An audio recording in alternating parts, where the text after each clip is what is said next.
اعوذ باللہ من الشیطان الرجیم پناہ مانگتا ہوں میں اللہ کی شیطان مردود سے۔ بسم اللہ الرحمن الرحیم شروع اللہ کا نام لے کر جو بڑا مہربان نہایت رحم والا ہے۔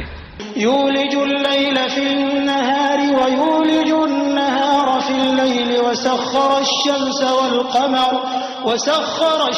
والقمر كل يجري لأجل مسمى ذلكم الله ربكم له الملك والذين تدعون من دونه ما يملكون من قطمير إن تدعوهم لا يسمعوا دعاءكم ولو سمعوا ما استجابوا لكم ويوم القيامة يكفرون بشرككم ولا ينبئك مثل خبير۔ وہی رات کو دن میں داخل کرتا اور وہی دن کو رات میں داخل کرتا ہے، اور اسی نے سورج اور چاند کو کام میں لگا دیا ہے، ہر ایک وقت مقرر تک چل رہا ہے۔ یہی اللہ تمہارا پروردگار ہے، اسی کی بادشاہی ہے، اور جن لوگوں کو تم اس کے سوا پکارتے ہو وہ کھجور کی گٹھلی کے چھلکے کے برابر بھی تو کسی چیز کے مالک نہیں۔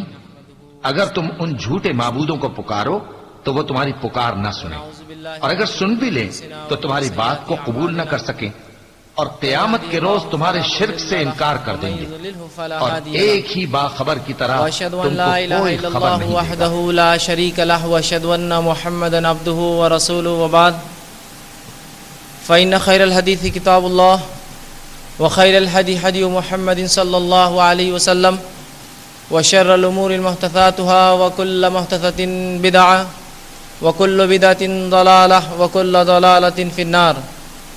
أعوذ بالله من الشيطان الرجيم، بسم الله الرحمن الرحيم، الحمد لله الذي هدانا لهذا والصلاة والسلام على خاتم النبيين والمرسلين، رب اشرح لي صدري ويسر لي امري واحلل عقدة من لساني يفقهوا قولي، اما بعد۔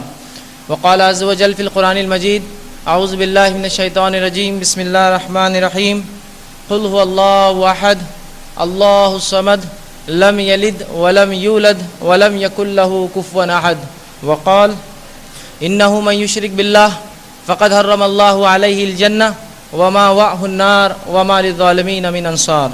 وقال النبي صلى الله عليه وسلم لا تشرك بالله شيئا وإن قتلت أو حرقت، رواه احمد وهو صحیح۔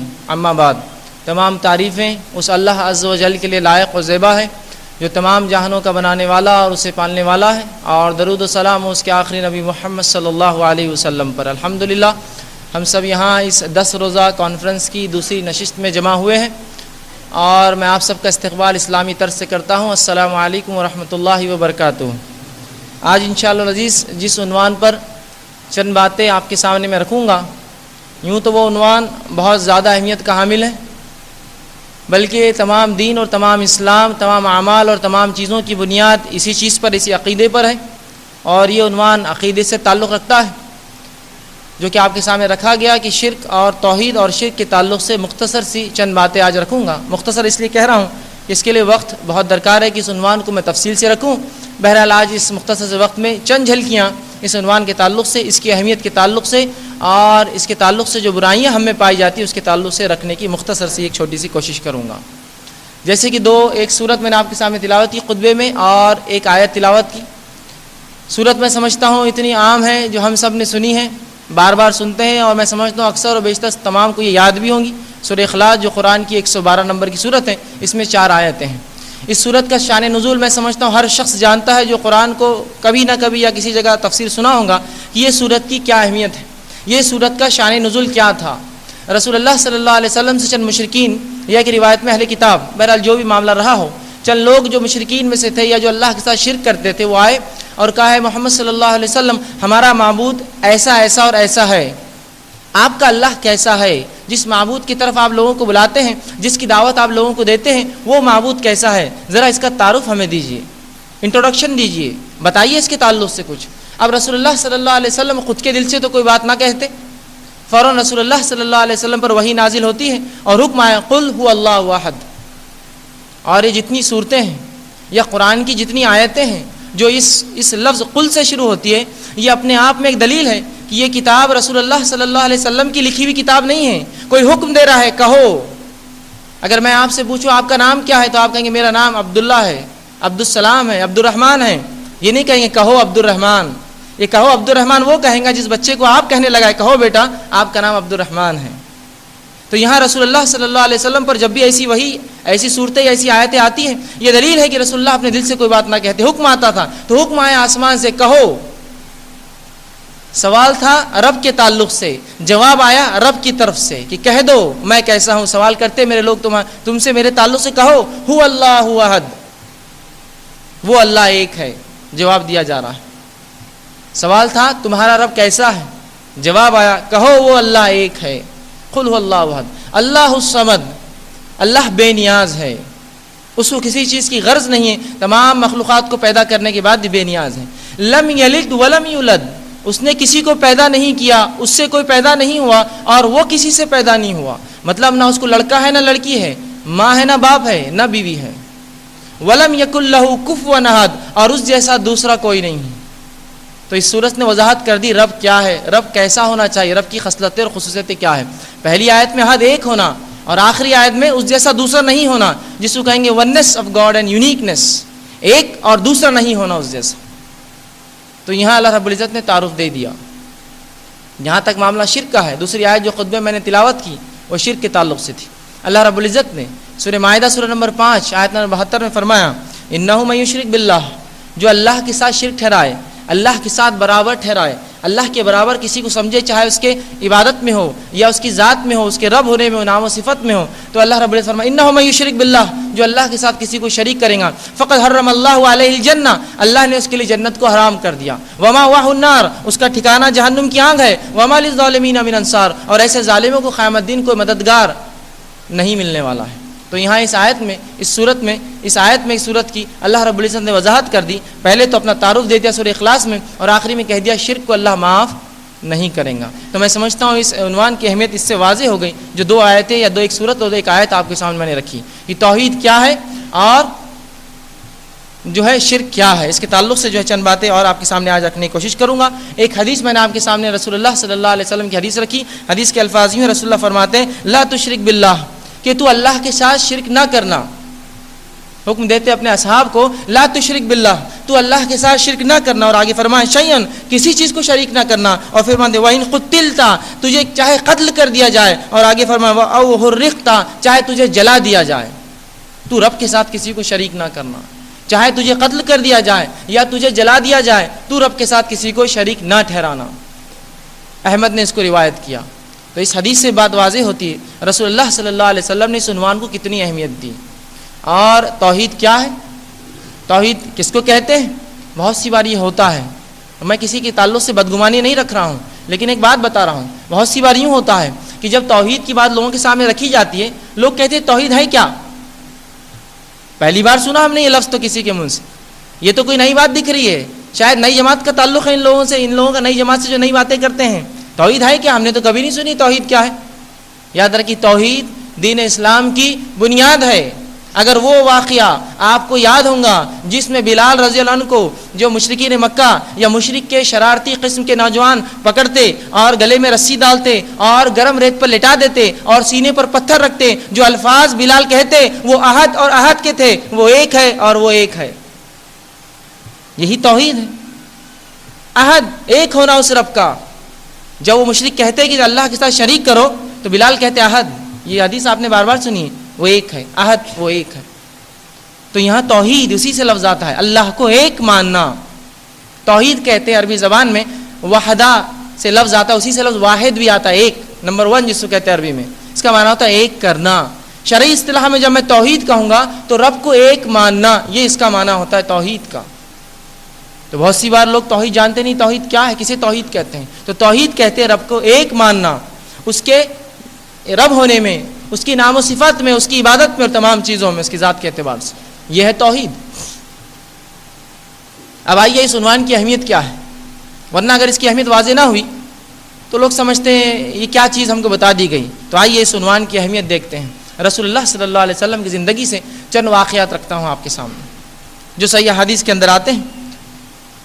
اور پہلا واقعہ جو آپ کے سامنے رکھوں گا توحید کی اہمیت کے تعلق سے، یہ اس شخص کے تعلق سے ہے جس کے تعلق سے ہم سب کی ماں عائشہ رضی اللہ عنہا نے رسول اللہ صلی اللہ علیہ وسلم سے سوال کیا. بڑی مشہور حدیث ہے یہ بھی.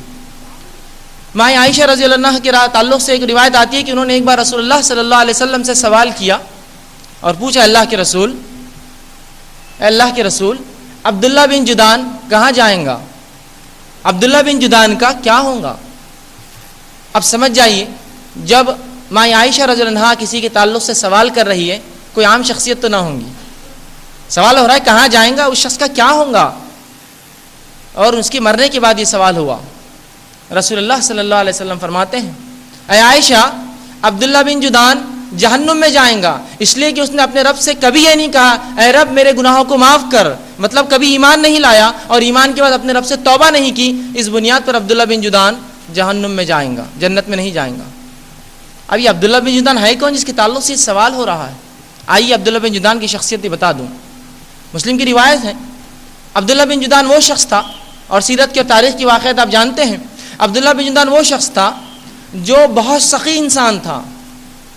یہ مکے میں آنے والے ہر شخص کو پانی پلاتا، ہر آنے والے حاجی کو تحفے میں بکریاں دیتا، اور یہ روز غریبوں کو مسکینوں کو کھانا کھلاتا، ننگوں کو کپڑے پہناتا. اور اس کے کھانے کھلانے کے تعلق سے اتنی بات مشہور تھی کہ مسلم کی روایت میں رسول اللہ صلی اللہ علیہ وسلم کے تعلق سے حدیث میں آتا ہے کہ آپ صلی اللہ علیہ وسلم گرمی کی تپش سے بچنے کے لیے ظہر کی نماز کے بعد اس دیگ کے آڑ میں، اس کے دیگ کے سائے میں لیٹتے اور بیٹھتے، جس دیگ میں یہ لوگوں کو کھانا بنا کر روز کھلاتا. یہ وہ شخص تھا کہ جو لوگوں کو کھانا کھلاتا. اتنی بڑی دیگ تھی جس کے آڑ میں ایک انسان سو سکتا تھا.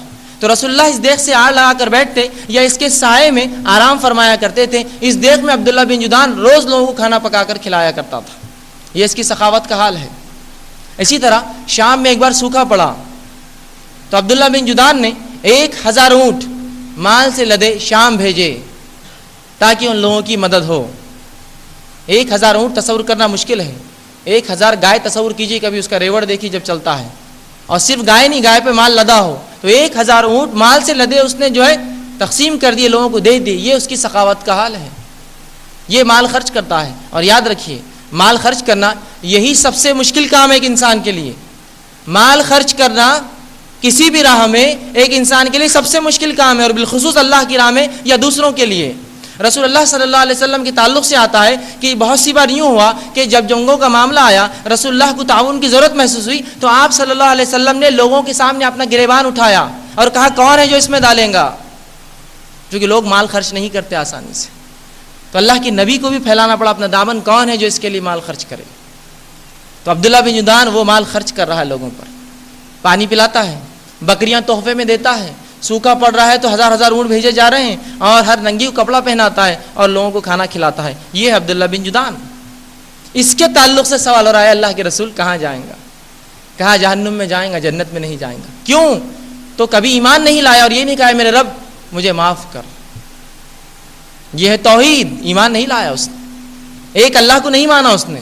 گو اللہ پر اس کا یقین ایمان تھا لیکن ویسا نہیں تھا جیسا حق تھا اس کا. مشرکین مکہ بھی اللہ کو مانتے تھے، یاد رکھیے اس زمانے کی.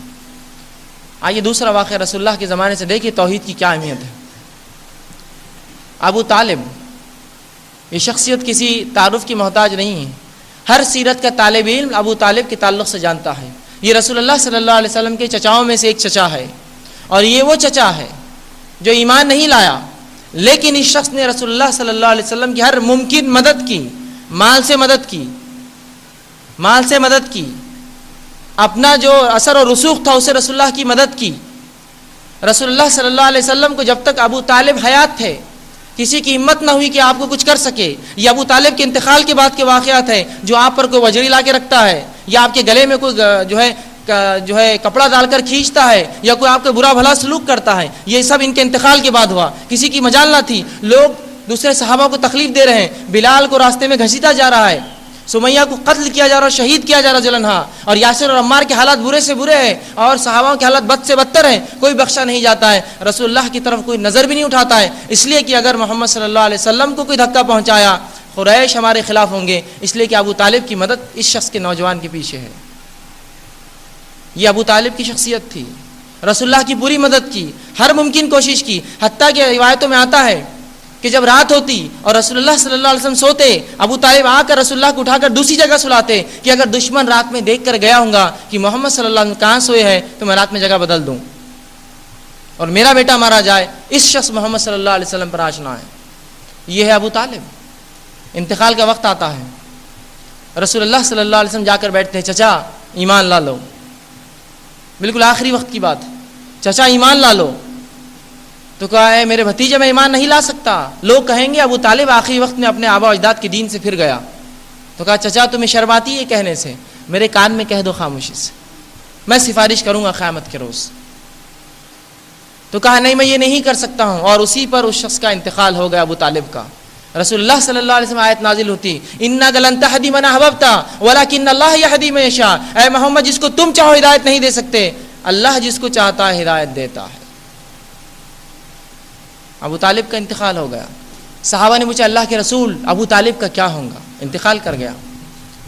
تو رسول اللہ صلی اللہ علیہ وسلم نے فرمایا ابو طالب کو جہنم کا سب سے ہلکا عذاب دیا جائے گا، جنت سے نہیں، جہنم سے نہیں بچ سکتا، وہ بھی سب سے ہلکا عذاب دیا جائے گا۔ عذاب یہ ہوگا کہ ابو طالب کے ٹخنوں تک جہنم کی آگ ہوں گی، ڈبایا جائے گا، جوتیاں پہنائی جائیں گی کہ روایت میں ہے، اور لیکن اس کی تپش اتنی زیادہ ہوں گی کہ اس کا بھیجا سر میں کھولتا رہے گا۔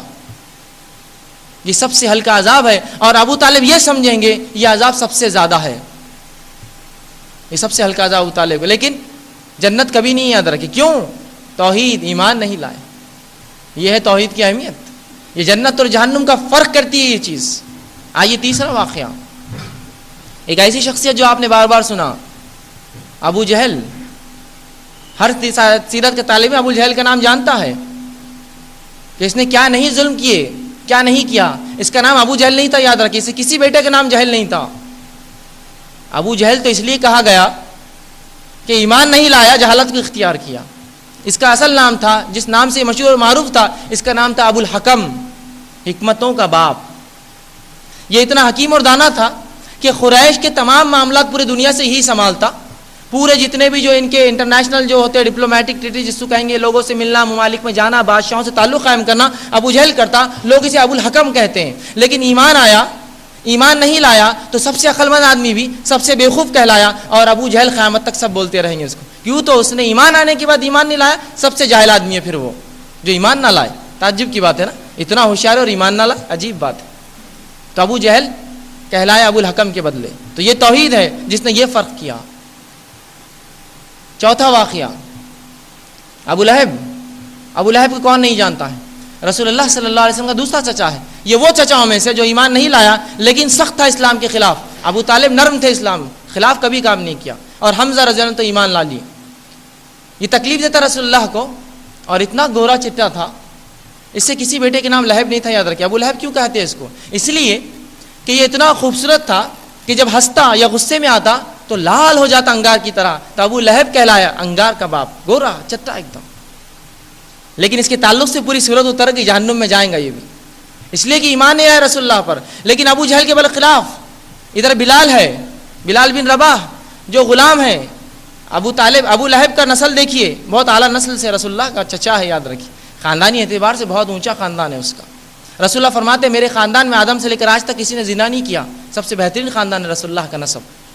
تو یہ اس خاندان کی اولاد ہے ابو لہب، اور یہ اس کا نسب ہے۔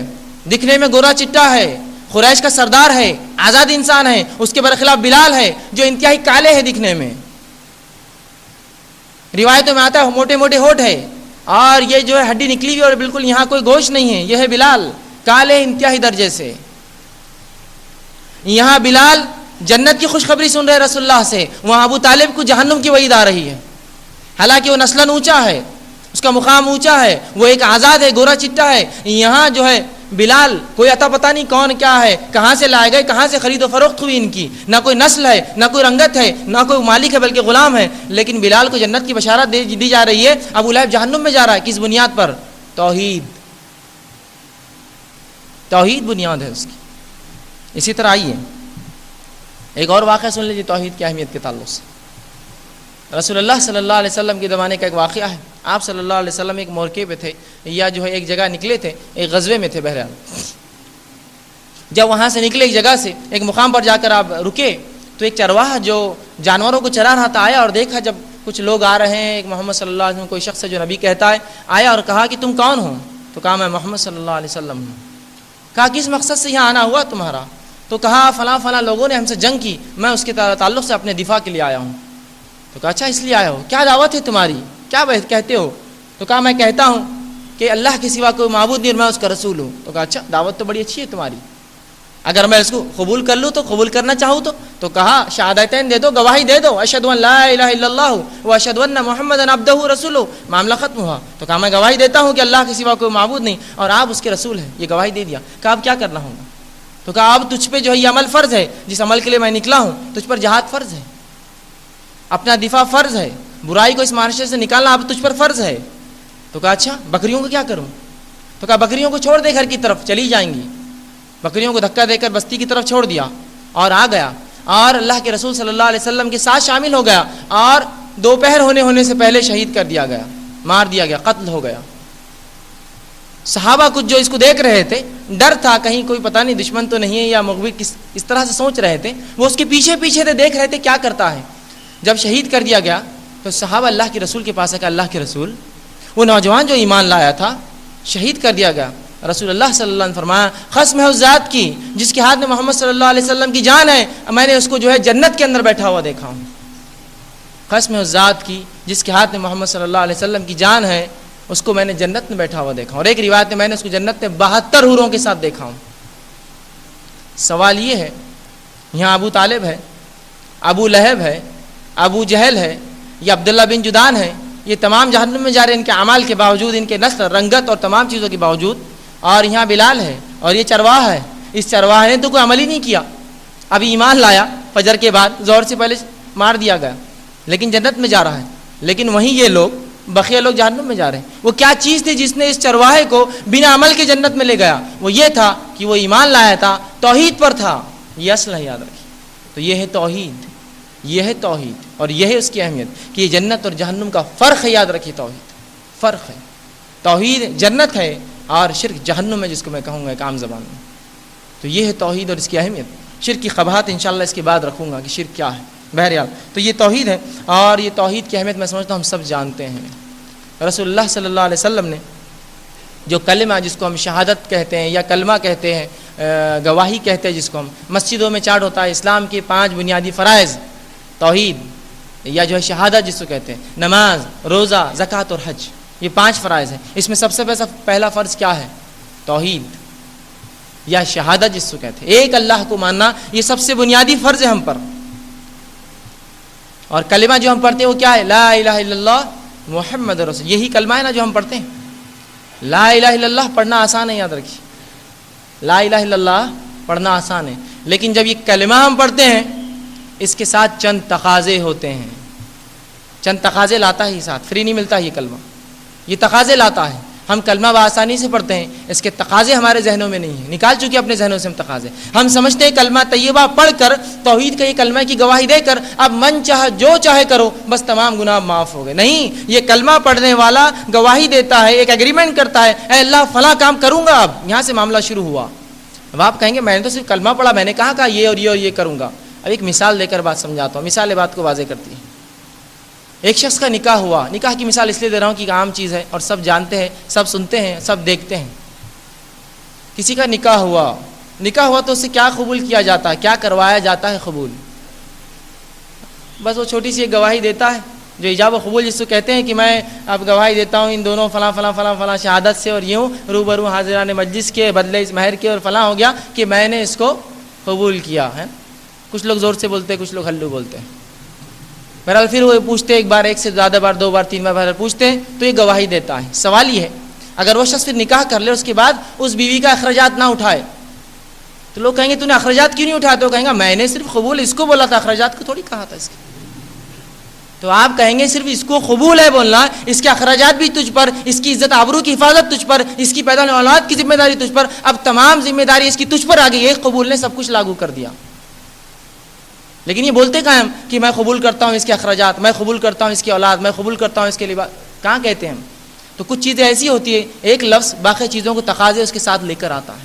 تو جب میں نے کہا لا الہ الا اللہ تو یہ صرف کہنا نہیں ہے, تقاضے اس کے ساتھ آ گئے میرے سامنے, اس کے تقاضے ساتھ آئے. اس کے وہ کیا ہے کہ اب تمام زندگی اس ایک اللہ کے جو ہے اوپر عبادت, اسی کی عبادت کروں, اسی کی بندگی کروں, اور اسی کے اوپر میرا خاتمہ ہو کہ میں ایک اللہ پر ایمان رکھتا ہوں. اب یہ تقاضے ساتھ لائے, لیکن ہم کلمہ تو آسانی سے کہہ دیتے ہیں, اس کے تقاضے ہم مکمل بھول چکے ہیں. اور میں افسوس کے ساتھ کہوں گا ابو جہل ہم سے زیادہ اس کلمے کے تقاضے جانتا تھا. آپ کہیں گے یہ تو عجیب, آپ ہم کو ذلیل کر رہے ہیں. ذلیل نہیں کر رہا ہوں, یاد رکھیے میں سچ کہہ رہا ہوں. مشرکین مکہ اس کلمے کے تقاضے ہم سے زیادہ جانتے تھے.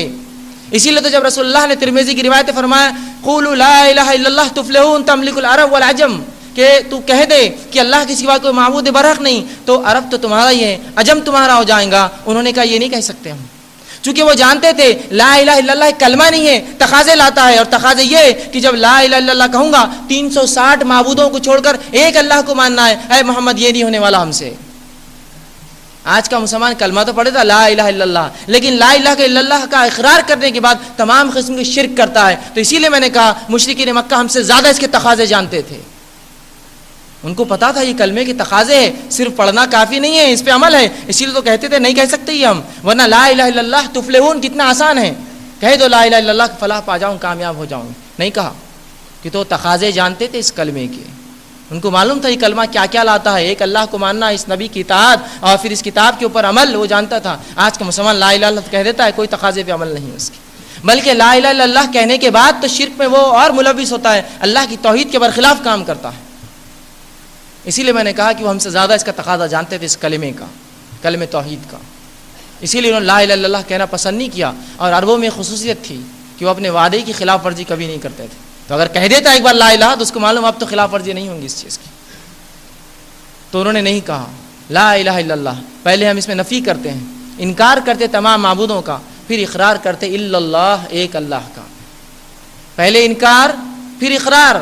مسلمان آج کا کلمے کا تو اقرار کر لیتا ہے, اور بعد میں سب اس کلمے کا انکاری عمل کرتا ہے. یہاں توحید کو اقرار کر لیا لا الہ الا اللہ, لیکن وہاں شرک بھی چالو ہے. توحید کا لا الہ الا اللہ, پھر فلاں چیز بھی چالو ہے. پھر کہا لا الہ الا اللہ, پھر اللہ کے علاوہ کوئی اور دیتا ہے یہ بھی سوچتا ہے. پھر کہتا ہے لا الہ الا اللہ, پھر یہ سوچتا ہے اللہ کے علاوہ کوئی زندگی اور موت, اچھائی اور برائی کا دینے والا بھی ہے, اچھائی کو دینے برائی کو ہٹانے والا ہے, فلاں اور فلاں اور فلاں اولاد کا, اور تمام یہ چیزیں اس کی بات کرتا ہے. عجیب معاملہ ہے. تو اس کلمے کو سمجھیے, اس کے تقاضوں کو جانیے, یہ کلمہ کیا تقاضے ہم پر لاتا ہے. انشاءاللہ عزیز مختصر سی چند باتیں اس کلمے کے تعلق سے آپ کے سامنے میں رکھنے کی کوشش کروں گا. آئیے رسول اللہ صلی اللہ علیہ وسلم کی زندگی سے ایک اور واقعہ سنیے اس کی اہمیت کے تعلق سے. رسول اللہ صلی اللہ علیہ وسلم, ایک کسی صحابی کا انتقال ہوتا ہے. آپ صلی اللہ علیہ وسلم اس انتقال میں جاتے ہیں, اور ابھی خبر کھد رہی تھی. رسول اللہ اس مٹی پر بیٹھ جاتے ہیں. آپ کے ہاتھ میں ایک ٹہنی تھی. آپ اس ٹہنی کو آپ نے لیا اور کچھ زمین پر اس مٹی میں بنانے لگے. صحابہ غور سے دیکھنے لگے رسول اللہ صلی اللہ علیہ وسلم کیا کر رہے ہیں.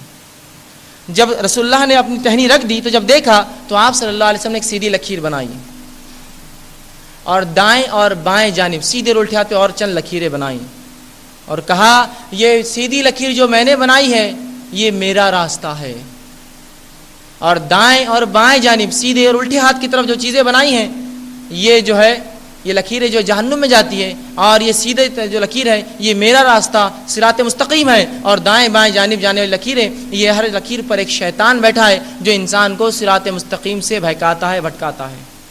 صحابہ نے کہا اللہ کے رسول, ہم لوگ یہ سمجھتے ہیں نا اسلام قبول کر لی مطلب سب کچھ, اب تھوڑی ہم بہک سکتے ہیں. یہاں رسول اللہ فرما رہے ہیں صراط مستقیم پر شیطان ہر موڑ پر ہے, ہر جگہ ہے جو بہکا کر جو ادھر ادھر لے جاتا ہے صراط مستقیم سے. تو کہا اللہ کے رسول بہت سنگین معاملہ ہے, تفصیلات دیجیے, وضاحت کیجیے. کہ اچھا وضاحت چاہتے ہو. رسول اللہ صلی اللہ علیہ وسلم نے سورہ انعام کی آیت نمبر 153 کی تلاوت کی اور کہا وَأَنَّ هَذَا صِرَاطِ مُسْتَقِيمًا فَاتَّبِعُوهُ وَلَا تَتَّبِعُوا السُّبُلَ فَتَفَرَّقَ بِكُمْ عَنْ سَبِيلِهِ وَأَنَّ هَذَا صِرَاطِ مُسْتَقِيمٌ, یہ سیدھا راستہ, یہ سیدھی لکیر میرا راستہ ہے. وَأَنَّ هَذَا صِرَاطِ مُسْتَقِيمٌ, یہ سیدھی لکیر میرا راستہ ہے, صراط مستقیم ہے. فَاتَّبِعُوهُ, تو اے مسلمانوں اے صحابہ اس کی اتباع کرنا. وَلَا تَتَّبِعُوا السُّبُلَ فَتَفَرَّقَ بِكُمْ عَنْ سَبِيلِهِ, اس کے علاوہ کسی کی اتباع نہ کرنا ورنہ سیدھی راہ سے بھٹک جاؤں گے. تو رسول اللہ صلی اللہ علیہ وسلم وضاحت کر دی. چونکہ اکثر کچھ لوگ کہتے ہیں کیا ایک مسلمان مشرک ہو سکتا ہے؟ ہاں ہو سکتا ہے, اس لیے کہ یہاں صراط مستقیم پہ آنے کے بعد شیطان زیادہ بہکاتا ہے. جن قوموں کو ایمان ہی نہیں ملا وہ تو ویسے ہی ملوث ہے گمراہیوں میں. صراط مستقیم پہ جو توحید پر آتے شیطان انہی کو بہکاتا ہے، کیونکہ ان کے پاس ایمان ہے، توحید ہے، توحید کی ایک جو ہے زبردست جو ہے ان کے پاس خزانہ ہے اس چیز کا۔ بہرحال تو میں سمجھ رہا ہوں ان چیزوں سے، ان واقعات سے اس کی اہمیت سمجھ میں آ گئی۔ آئیے توحید کی اقسام کیا ہے، اس کی قسمیں کیا ہے؟ تو توحید کی علماء نے 3 قسمیں بتائی ہیں۔ توحید الربوبیہ کہ اللہ کی رب ہونے میں اس کو ایک جاننا، توحید الاسماء والصفات اللہ کے نام اور صفات میں اس کو ایک جاننا، اور تیسرا توحید العبادہ اللہ کی عبادت میں اس کو ایک جاننا۔ اب یہ کیا ہے؟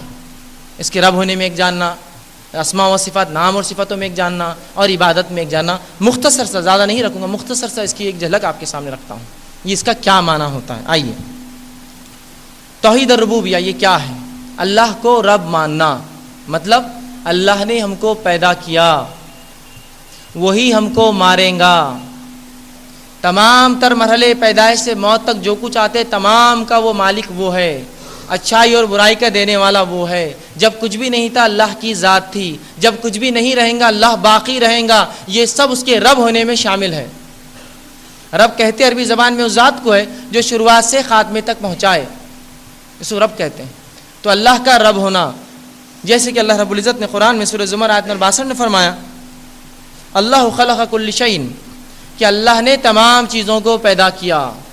اسی طرح اللہ رب العزت اپنے رب ہونے کے تعلق سے فرماتا ہے سورہ صافات کی آیت نمبر 96 میں اللہ فرماتا ہے واللہ خلقکم وما تعملون، اللہ نے تمہیں پیدا کیا اور جو کچھ تم کرتے ہو یہ بھی اللہ نے پیدا کیا، اسے بھی اللہ نے بنایا۔ اسی طرح اللہ رب العزت نے قرآن نے فرمایا سورہ تغابن کی آیت نمبر جو ہے 11 کے اندر اللہ فرماتا ہے وما اصاب من مصیبت الا باذن اللہ، کہ کوئی مصیبت تم تک نہیں آتی مگر اللہ کے حکم سے۔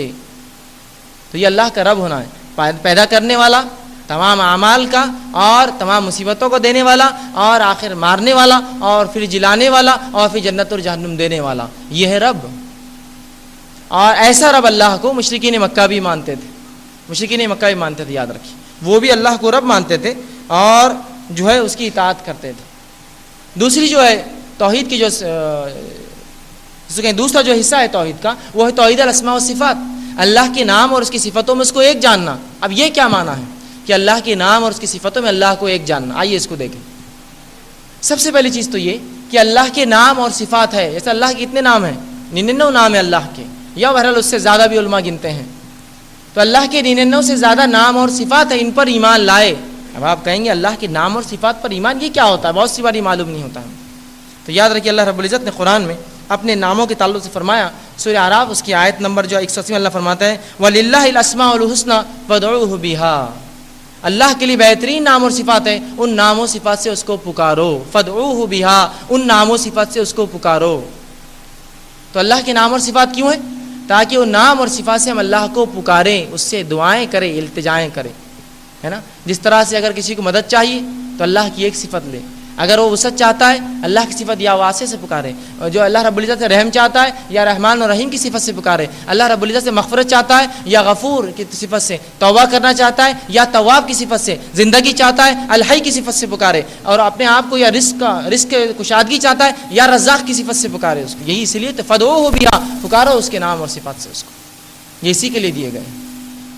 تو اللہ کے نام اور صفات ہیں، ان نام و صفات سے اس کو پکارنا چاہیے ہمیں، ٹھیک ہے۔ اسی طرح جو ہے اللہ کے نام و صفات کے تعلق سے چند باتیں جان لیں کہ اللہ کو ہم نئے نام نہ دیں، اللہ کو انہی ناموں سے پکارے جن ناموں سے اللہ نے خود کو کتاب میں اور رسول اللہ صلی اللہ علیہ وسلم نے پکارا ہو، اپنے من مانے ناموں سے اللہ کو نہ پکارے، یاد رکھیں۔ تو اللہ کو انہی ناموں سے پکارے جو اللہ کی کتاب یا اس کے رسول نے بتائے، اور اپنے من مانے نام نہ دے۔ دوسرا اللہ کی صفات جو ہے وہ مخلوق کو نہ دے، اور مخلوق کی صفات اللہ کو نہ دے۔ اب آپ کہیں گے اللہ کے نام و صفات مخلوق کو نہ دے، تو بہت سے لوگوں کے نام تو ہم میں جو ہے ہوتے ہیں اللہ کے ناموں پر، تو اگر مخلوق کو نام دیے جاتے ہیں اس کے آگے عبد اگر آدمی ہے تو، مرد ہے تو، اور امت اگر عورت ہے تو، عبداللہ امت اللہ، عبد الرحمن امت الرحمن، اس طرح سے کریں۔ تو اللہ کے نام و صفات ہے اور اس کو نئے نام و صفات نہ دے، اس کے نام و صفات مخلوق کو نہ دے، مخلوق کے نام و صفات اللہ کو نہ دے۔ آپ کہیں گے مخلوق کے نام و صفات اللہ کو نہ دے، یہ کیا ہوا؟ جیسا کچھ لوگوں نے کہا اللہ سوتا ہے، کہ اللہ سوتا ہے؟ نہیں، اللہ تو اونگ بھی نہیں لیتا ہے، تو سونا تو دور کی بات ہے، سونے سے پہلے آدمی اونگتا ہے، تو اللہ نے کہا وہ اونگتا بھی نہیں۔ بہرحال تو یہ اللہ کے نام و صفات کے تعلق سے۔ اور تیسرا اور سب سے اہم حصہ جو توحید کا ہے وہ توحید العبادہ ہے، یہ جو دو حصے پہلے میں نے آپ کے سامنے مرحلے بتائے، ان دونوں کو مشرکین مکہ بھی مانتے تھے، یاد رکھیے۔ وہ کیسے؟ وہ اللہ کو رب مانتے تھے، دوسرا وہ اللہ کی نام و صفت پر بھی عمل کرتے۔ اسی لیے رسول اللہ صلی اللہ علیہ وسلم کے والد کا نام کیا تھا؟ عبداللہ۔ وہ جانتے تھے اللہ کسی کا نام نہیں ہو سکتا ہے، عبداللہ ہو سکتا ہے نا، عبداللہ ہو سکتا ہے، اسی لیے عبداللہ کہتے تھے، عبد الرحمن، اس طرح سے۔ تو یہ جانتے تھے اصل ان کا جو شرک تھا، اصل کمزوری تھی وہ اسی میں تھی، توحید العبادہ، عبادت میں وہ اللہ کے سوا دوسروں کو بھی شریک کرتے تھے۔ یہی اصل تھا ان کا، جس سے وہ قیامت تک کے لیے مشرکین کہلائے، قیامت تک کے لیے اسی عمل کی وجہ سے جو ہے وہ مشرکین کہلائے، حالانکہ وہ بھی اللہ کو رب مانتے تھے۔ آئیے قرآن کے اندر چند جگہوں پہ اللہ رب العزت نے ان کا عقیدہ بیان کیا اور کہا، سورہ عنکبوت کی آیت نمبر 63 میں اللہ رب العزت فرماتا ہے وَلَئِن سَأَلْتَهُمْ مَن نَزَّلَ مِنَ السَّمَاءِ مَاءً فَأَحْيَا بِهِ الْأَرْضَ بَعْدَ مَوْتِهَا لَيَقُولُونَ اللَّهُ، کہ نبی محمد صلی اللہ علیہ وسلم پوچھئے کہ کون ہے جو آسمان سے بارش کو برساتا ہے اور پھر مردہ زمین کو زندہ کرتا ہے؟ یہ کہیں گے وہ اللہ، سَيَقُولُونَ اللَّهُ، یہ کہیں گے وہ اللہ۔ تو مطلب مشرکین مکہ یہ بات جانتے تھے کہ وہ اللہ ہے جو آسمان سے بارش برساتا ہے، وہ اللہ جو آسمان سے بارش برساتا ہے، مردہ زمین کو زندہ کرتا ہے، تمام کو پیدا کرنے والا ہے، یہ سب ان کے عقیدے تھے، یاد رکھیے۔ لیکن اصل شرک جہاں تھا وہ شرک تھا اللہ کے عبادت کے اندر، کہ اللہ کے علاوہ بھی عبادت کرتے۔ اور آئیے اللہ کے علاوہ جن چیزوں کی عبادت کرتے کیوں کرتے یہ بھی جان لے آپ۔ ان کا یہ عقیدہ بھی اللہ رب العزت نے سورہ زمر آیت نمبر 3 میں بیان کر دیا کہ اللہ کے علاوہ دوسروں کی کیوں عبادت کرتے، اور ان کے شرک سے ہمارے شرک کا بھی انشاءاللہ موازنہ کریں گے، پھر کیا ان کا شرک تھا اور کیا ہمارا شرک۔ تو آئیے یہ واقعہ سنیے، اللہ رب العزت قرآن میں سورہ زمر کی آیت نمبر 3 میں فرماتا ہے الا للہ دین الخالص، خبردار ہو جاؤ دین اللہ کے لیے خالص ہے، یا اللہ کے لیے دین کو خالص کر دو، مطلب اپنی نیتوں کو خالص کر لو اللہ کے لیے۔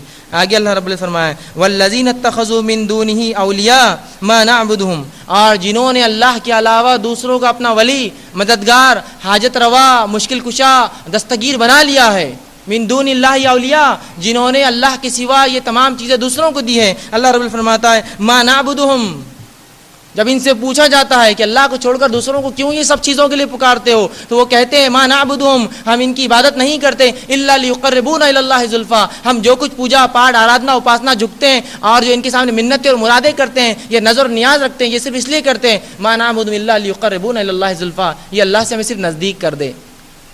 یہی تو شرک تھا مشرکین مکہ کا، اللہ کو رب مانتے، ان کے 360 بت میں سب سے بڑا بت اللہ تھا، یا سب سے اوپر افضل اللہ کو مانتے۔ چھوٹے چھوٹے کیوں؟ تو کہتے یہ تو عبادت نہیں کرتے، ان کو راضی اور خوش کرتے ہیں تاکہ اللہ تک پہنچا دے۔ یہاں تو صرف بیچ میں رکھنے کی وجہ سے یہ قیامت تک کے لیے مشرک کہلائے، اور مسلمان تو یہ عقیدہ رکھتا ہے اللہ کو چھوڑ کے دوسرے بھی دیتے ہیں، یہ تو اپنے شرک میں ان سے بھی گیا گزرا ہے، اور پھر توحید پرست اپنے آپ کو، پھر مسلمان اپنے آپ کو، اور پھر اپنے آپ کو جنت کا مستحق سمجھتا ہے۔ اگر گناہ ایک تو سزا ایک، اس شریعت کے اندر ایک گناہ کے لیے 2 سزائیں نہیں ہو سکتی ہیں۔ تو گناہ ان کا وہ تھا کہ بیچ میں بنا لیے تھے اولیاء، یہ سوچتے تھے کہ ان کے ذریعے اللہ تک ہم پہنچ سکتے ہیں، اور کہتے بھی تھے ما نعبدہم، عبادت نہیں کرتے ان کے الا لیقربونا الی اللہ زلفا، یہ جو کچھ ہم کر رہے ہیں صرف اللہ سے نزدیکی کے لیے ہو رہا ہے۔ آج کا مسلمان بھی کیا کرتا ہے اپنے شرک میں، اپنے عقیدے میں؟ یہی تو عقیدہ ہے، ہم ان کو نہیں کچھ پوچھتے، ان کے ذریعے اللہ تک پہنچتے ہیں۔ یہی تو شرک تھا مشرکین کا۔ پھر وہ مشرک کہلائے اس عمل پر، اور ہم مومن کہلائے وہی عمل کر کے۔ کیسے ہو سکتا ہے ایک کام پر 2 لیول؟ کیسے ایک ہی دیا جائے گا؟ غلط تو غلط اور صحیح تو صحیح۔ کیا اسلام میں آنے کے بعد یہ سب چیزیں جائز ہوگی ہمارے لیے؟ نہیں، جائز نہیں ہوتی، یاد رکھیے، جائز نہیں ہوتی۔ تو یہاں جو ہے ان کا شرک اسی قسم کا تھا کہ عبادت میں شرک کرتے، اور یہی شرک کی وجہ سے یہ مشرک کہلائے۔ اور یہ اللہ کے علاوہ جو دوسروں کو پوچھتے وہ صرف اس لیے کہ وہ اللہ سے انہیں کیا کر دیں، نزدیکی دلا دیں، نزدیکی دلا دیں۔ آج مسلمان سے بھی کہا جاتا ہے کہ اولاد ہے تو کس اللہ سے مانگو، تو کہتے ہیں اللہ سے ہی مانگتے ہیں، لیکن کسی کے ذریعے سے، تو اللہ سیدھے نہیں سنتا۔ سبحان اللہ، اگر رب سیدھے نہیں سنتا تو پھر کون سیدھے سنتا ہے؟ جس رب کے تعلق سے تم خود کہتے ہو کہ میرے دل کے خیالات وہ جانتا ہے، برے خیال پر اس سے توبہ کرتے ہو، تو وہ رب جب دل کے خیالات جانتا ہے تو کیا تیری دعائیں سیدھے نہیں سنتا؟ جو خیالات کو جانتا ہے تیرے، کیا چاہیے تجھے اس کو معلوم ہے تجھ سے پہلے؟ یہی تو شرک تھا ان کا. وہ کہتے نہیں اللہ سیدھے نہیں سنتا, بیچ میں مرحلے چاہیے, ذریعے چاہیے. اسی شرک کی وجہ سے قیامت تک مشرک کہلائے. بہرحال میرا موضوع نہیں ہے, انشاءاللہ وسیلہ اور شفاعت کے موضوع میں اس کی تفصیلات میں رکھوں گا اس عمل کی. بہرحال اب آئیے شرک کیا ہے, شرک کی قواعد کیا ہے. رسول اللہ صلی اللہ علیہ وسلم کی حدیث آپ کے سامنے میں نے پڑھی کہ شرک مت کرنا, چاہے تجھے قتل کر دیا جائے یا تجھے جلا دیا جائے. اسی طرح رسول اللہ صلی اللہ علیہ وسلم بخاری کی روایت فرماتے ہیں الا اوتیت الاکبر الکبائر, کیا میں تمہیں نہ بتا دوں سب سے بڑے گناہ کیا ہے. اکبر الکبائر, گناہوں میں سب سے بڑے گناہوں میں سب سے بڑا گناہ کیا ہے. قالوا بلا یا رسول اللہ, صحابہ نے کہا اللہ کے رسول ضرور بتا دیجئے کیا ہے سب سے بڑا گناہ. کہا الاشراک باللہ, اللہ کے ساتھ تو شرک کر, یہ سب سے بڑا گناہ ہے. اور پھر کہا وعقوق الوالدین, والدین کی نافرمانی کر, یہ دوسرا سب سے بڑا گناہ ہے. تو یہاں بھی اس حدیث میں رسول اللہ صلی اللہ علیہ وسلم نے اس کی وضاحت کی کہ اللہ کے ساتھ شرک یہ سب سے بڑا گناہ ہے. یہی بات کو اللہ رب العزت نے سورہ نساء کی آیت نمبر 48 میں فرمایا ان اللہ لا یغفر ان یشرک بہ ویغفر ما دون ذلک لمن یشاء, کہ بے شک اللہ رب العزت تمام گناہوں کو اگر چاہے تو معاف کر دیں گا لیکن شرک کو معاف نہیں کریں گا. ان اللہ لا یغفر, اللہ نہیں معاف کرتا, ان یشرک بہ, کوئی ساتھ شریک کرے, ویغفر ما دون ذلک لمن یشاء, ہاں اس کے علاوہ کوئی گناہ چاہے تو معاف کر دیں گا. تو شرک وہ گناہ ہے جو اللہ کبھی معاف نہیں کرتا. اور شرک کہتے ہیں شرکت کو, ملانے کو, ساتھ کرنے کو. تو ان اللہ لا یغفر, اللہ معاف نہیں کرتا شرک کو. اور مشرک کا ٹھکانہ کیا ہے؟ سورہ مائدہ کی آیت نمبر 72 میں اللہ نے کہا انہ من یشرک باللہ, جو اللہ کے ساتھ شرک کرے فقد حرم اللہ علیہ الجنہ, اللہ نے اس کے لیے جنت حرام کر دی. ومأواہ النار, اس کا ٹھکانہ جہنم کی آگ ہے. وما للظالمین من انصار, اور ایسے ظالموں کو اس دن کوئی مددگار نہیں ملے گا. تو مشرک جو ہے اگر شرک کرتا ہے انسان تو اللہ معاف نہیں کرے گا. اور دوسری آیت نے فرمایا کہ جو لوگ شرک کریں گے تو اللہ نے ان کے لیے جنت کو حرام کر دیا, جنت کو حرام کر دیا. اسی طرح اللہ رب العزت نے شرک کے تعلق سے, اور شرک یاد رکھیے توحید کا الٹ ہے, توحید کی ضد ہے, یہ اپوزٹ ہے توحید کا. یہ جیسا دن کی ضد رات ہے اور جو ہے سفید کی ضد کالا ہے, اسی طرح جو ہے توحید کی ضد جو ہے شرک ہے. توحید ایک کرنا, شرک شریک کر دینا, حصہ دے دینا, بانٹ دینا.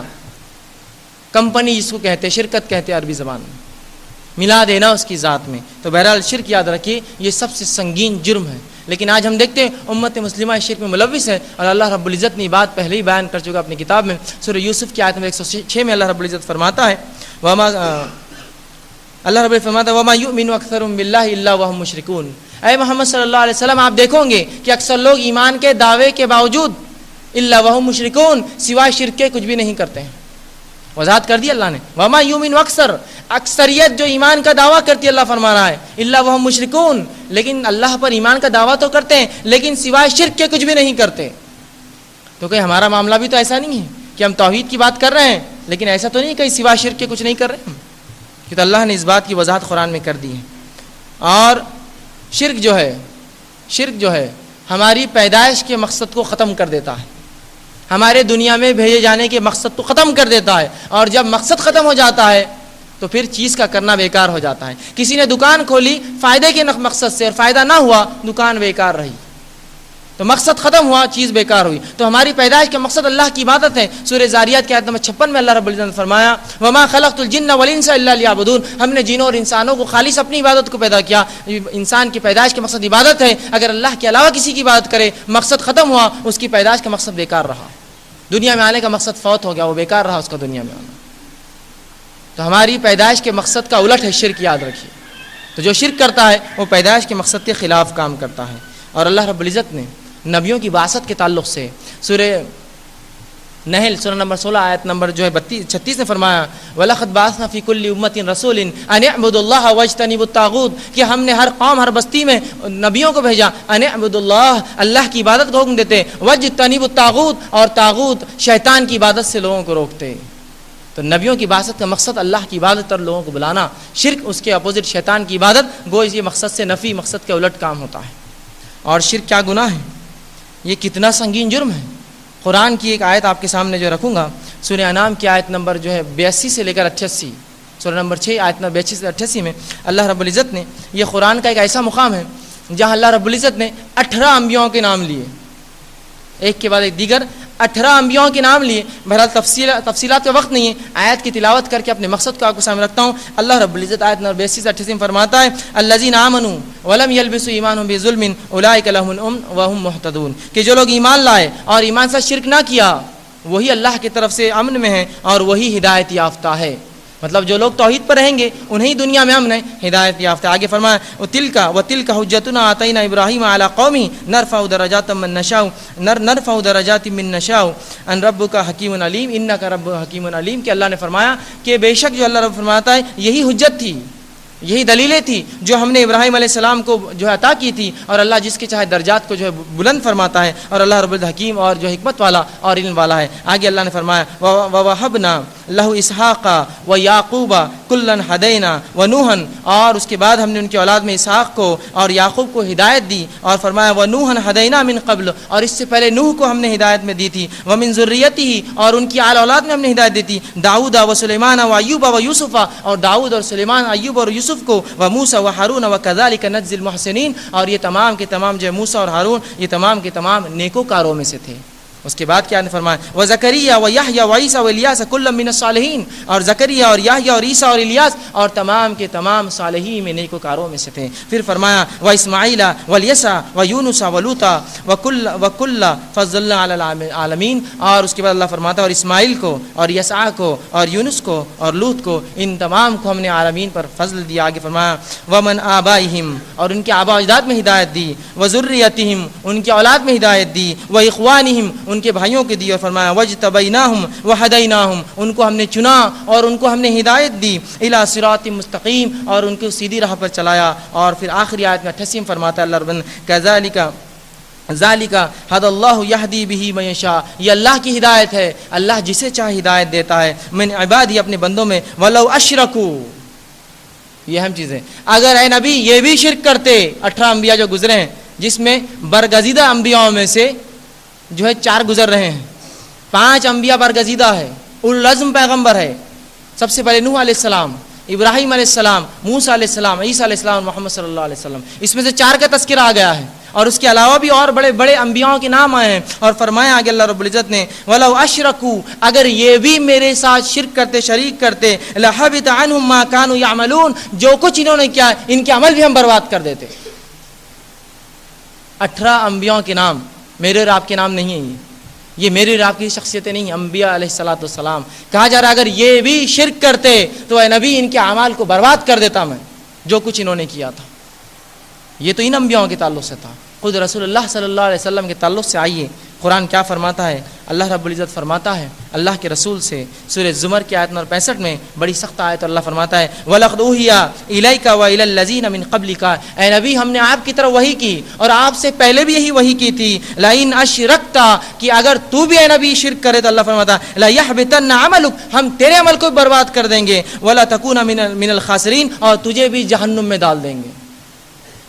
رسول اللہ سے خطاب ہے وَإِنْ أَشْرَكْتَ، اگر تو نے بھی شرک کیا ہے، نبی پچھلی امتوں کو بیان کر چکے ہیں، اگر تو نے بھی شرک کیا لَيَحْبِطَنَّ عَمَلُكَ، تیرے عمل بھی برباد کر دیں گے. اور خاسرین اور آخرت کا خسارہ صرف جہنم میں، یاد رکھیے. سورہ عصر کی تفسیر سب جانتے ہیں، وَالْعَصْرِ إِنَّ الْإِنسَانَ لَفِي خُسْرٍ، یہاں خسر سے مراد جہنم ہے.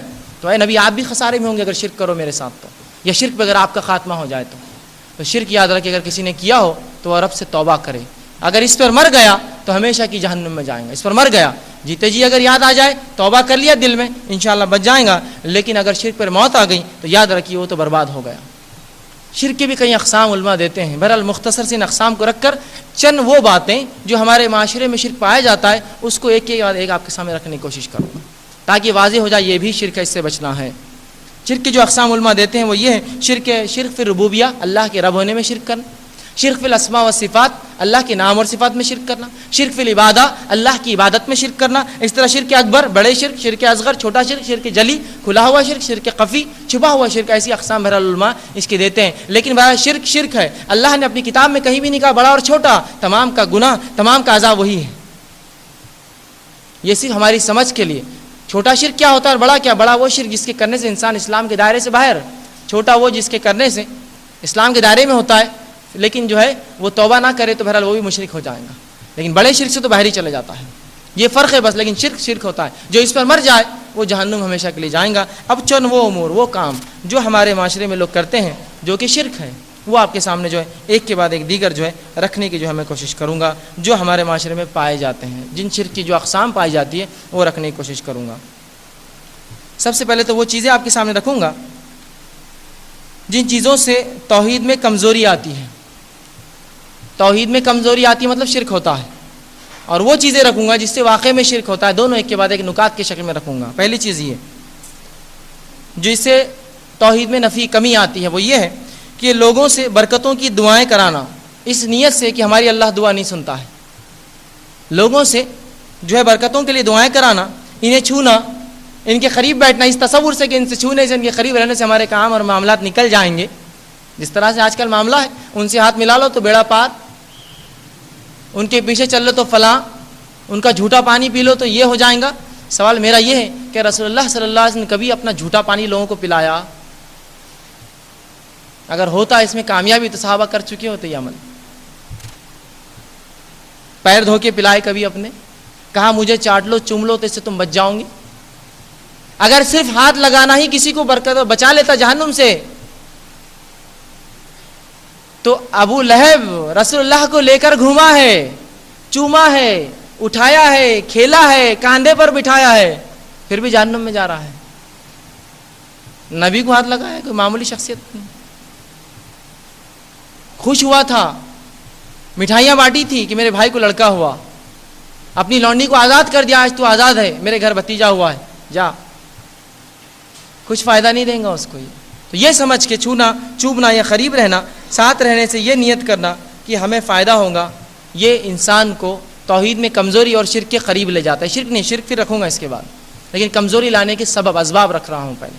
اس کے بعد دوسرا, کچھ لوگوں کے تعلق سے یہ جو ہے معاملہ رکھنا یا یہ جو ہے مبالغہ کرنا یا یہ سوچنا, یہ باتیں کہنا کہ یہ حد سے تجاوز کرنا کہ یہ اللہ کے ولی ہیں, سیلف ڈیفائنڈ ولی, خود ساختہ بنا دینا یا خود ساختہ بن جانا, میں اللہ کا ولی ہوں, خود ساختہ, اور ہم بنا دینا تم اللہ کے ولی ہو. ایک سوال ہے میرا ادنا سا, اگر اس ملک کا پرائم منسٹر آپ سے یا مجھ سے کہے کہ یہ میرا دوست ہے تو میں کیا کہوں گا اور آپ کیا کہیں؟ آپ کہیں ہاں پرائم منسٹر میرا دوست ہے نا. اگر ملک کا پرائم منسٹر مجھ سے کہے کہ یہ میرا دوست ہے, میں کہوں گا ہاں میں دوست ہے. لیکن اگر میں آپ سے کہوں پرائم منسٹر میرا دوست ہے, آپ بولیں گے بیوقوف آدمی ہے. بات سمجھ میں آ رہی؟ تو اللہ کہے یہ ولی ہے اور میں کہوں ولی ہوں, فرق ہے. اللہ کہے ولی ہے اور ہم کہے ولی ہے, فرق ہے. تو یہ سمجھنا کہ اللہ کے ولی ہیں اور یہ سمجھنا کہ ان کے پاس رہنے سے یا ان کو چوبنے سے یا ان کو غائب کا علم ہے یا یہ شریعت سے مستثنا ہے, ایکسیپشنل ہے, ان پر شریعت لاگو نہیں, نماز روزے زکوٰۃ حج چھوڑ دیا ہے انہوں نے اس لیے کہ ان پر ضرورت نہیں ہے, اور یہ غائب کی باتیں جانتے ہیں, غائب کے حالات جانتے ہیں. یہ تمام کے تمام یاد رکھیے یہ شرک ہے, یا یہ شرک سے نزدیک انسان کو لے جاتے ہیں. ٹھیک ہے.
اس کو بولو آنا.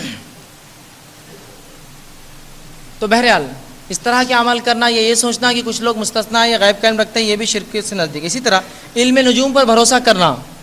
علم نجوم جانتے ہیں آپ؟ ستاروں سیاروں کے آنے جانے سے, سورج اور چاند کے مڑنے کرنے سے, قمر عقرب کے نکلنے سے شادیوں پہ اثر ہوتا, فلاں سے فلاں پہ اثر ہوتا, چاند گرہن سے یہ ہو جاتا, سورج گرہن سے وہ ہو جاتا, فلاں سے امک ہوتا, اس سے ڈھمک ہوتا. یہ بہت سی باتیں ہیں عام ہے معاشرے میں نا.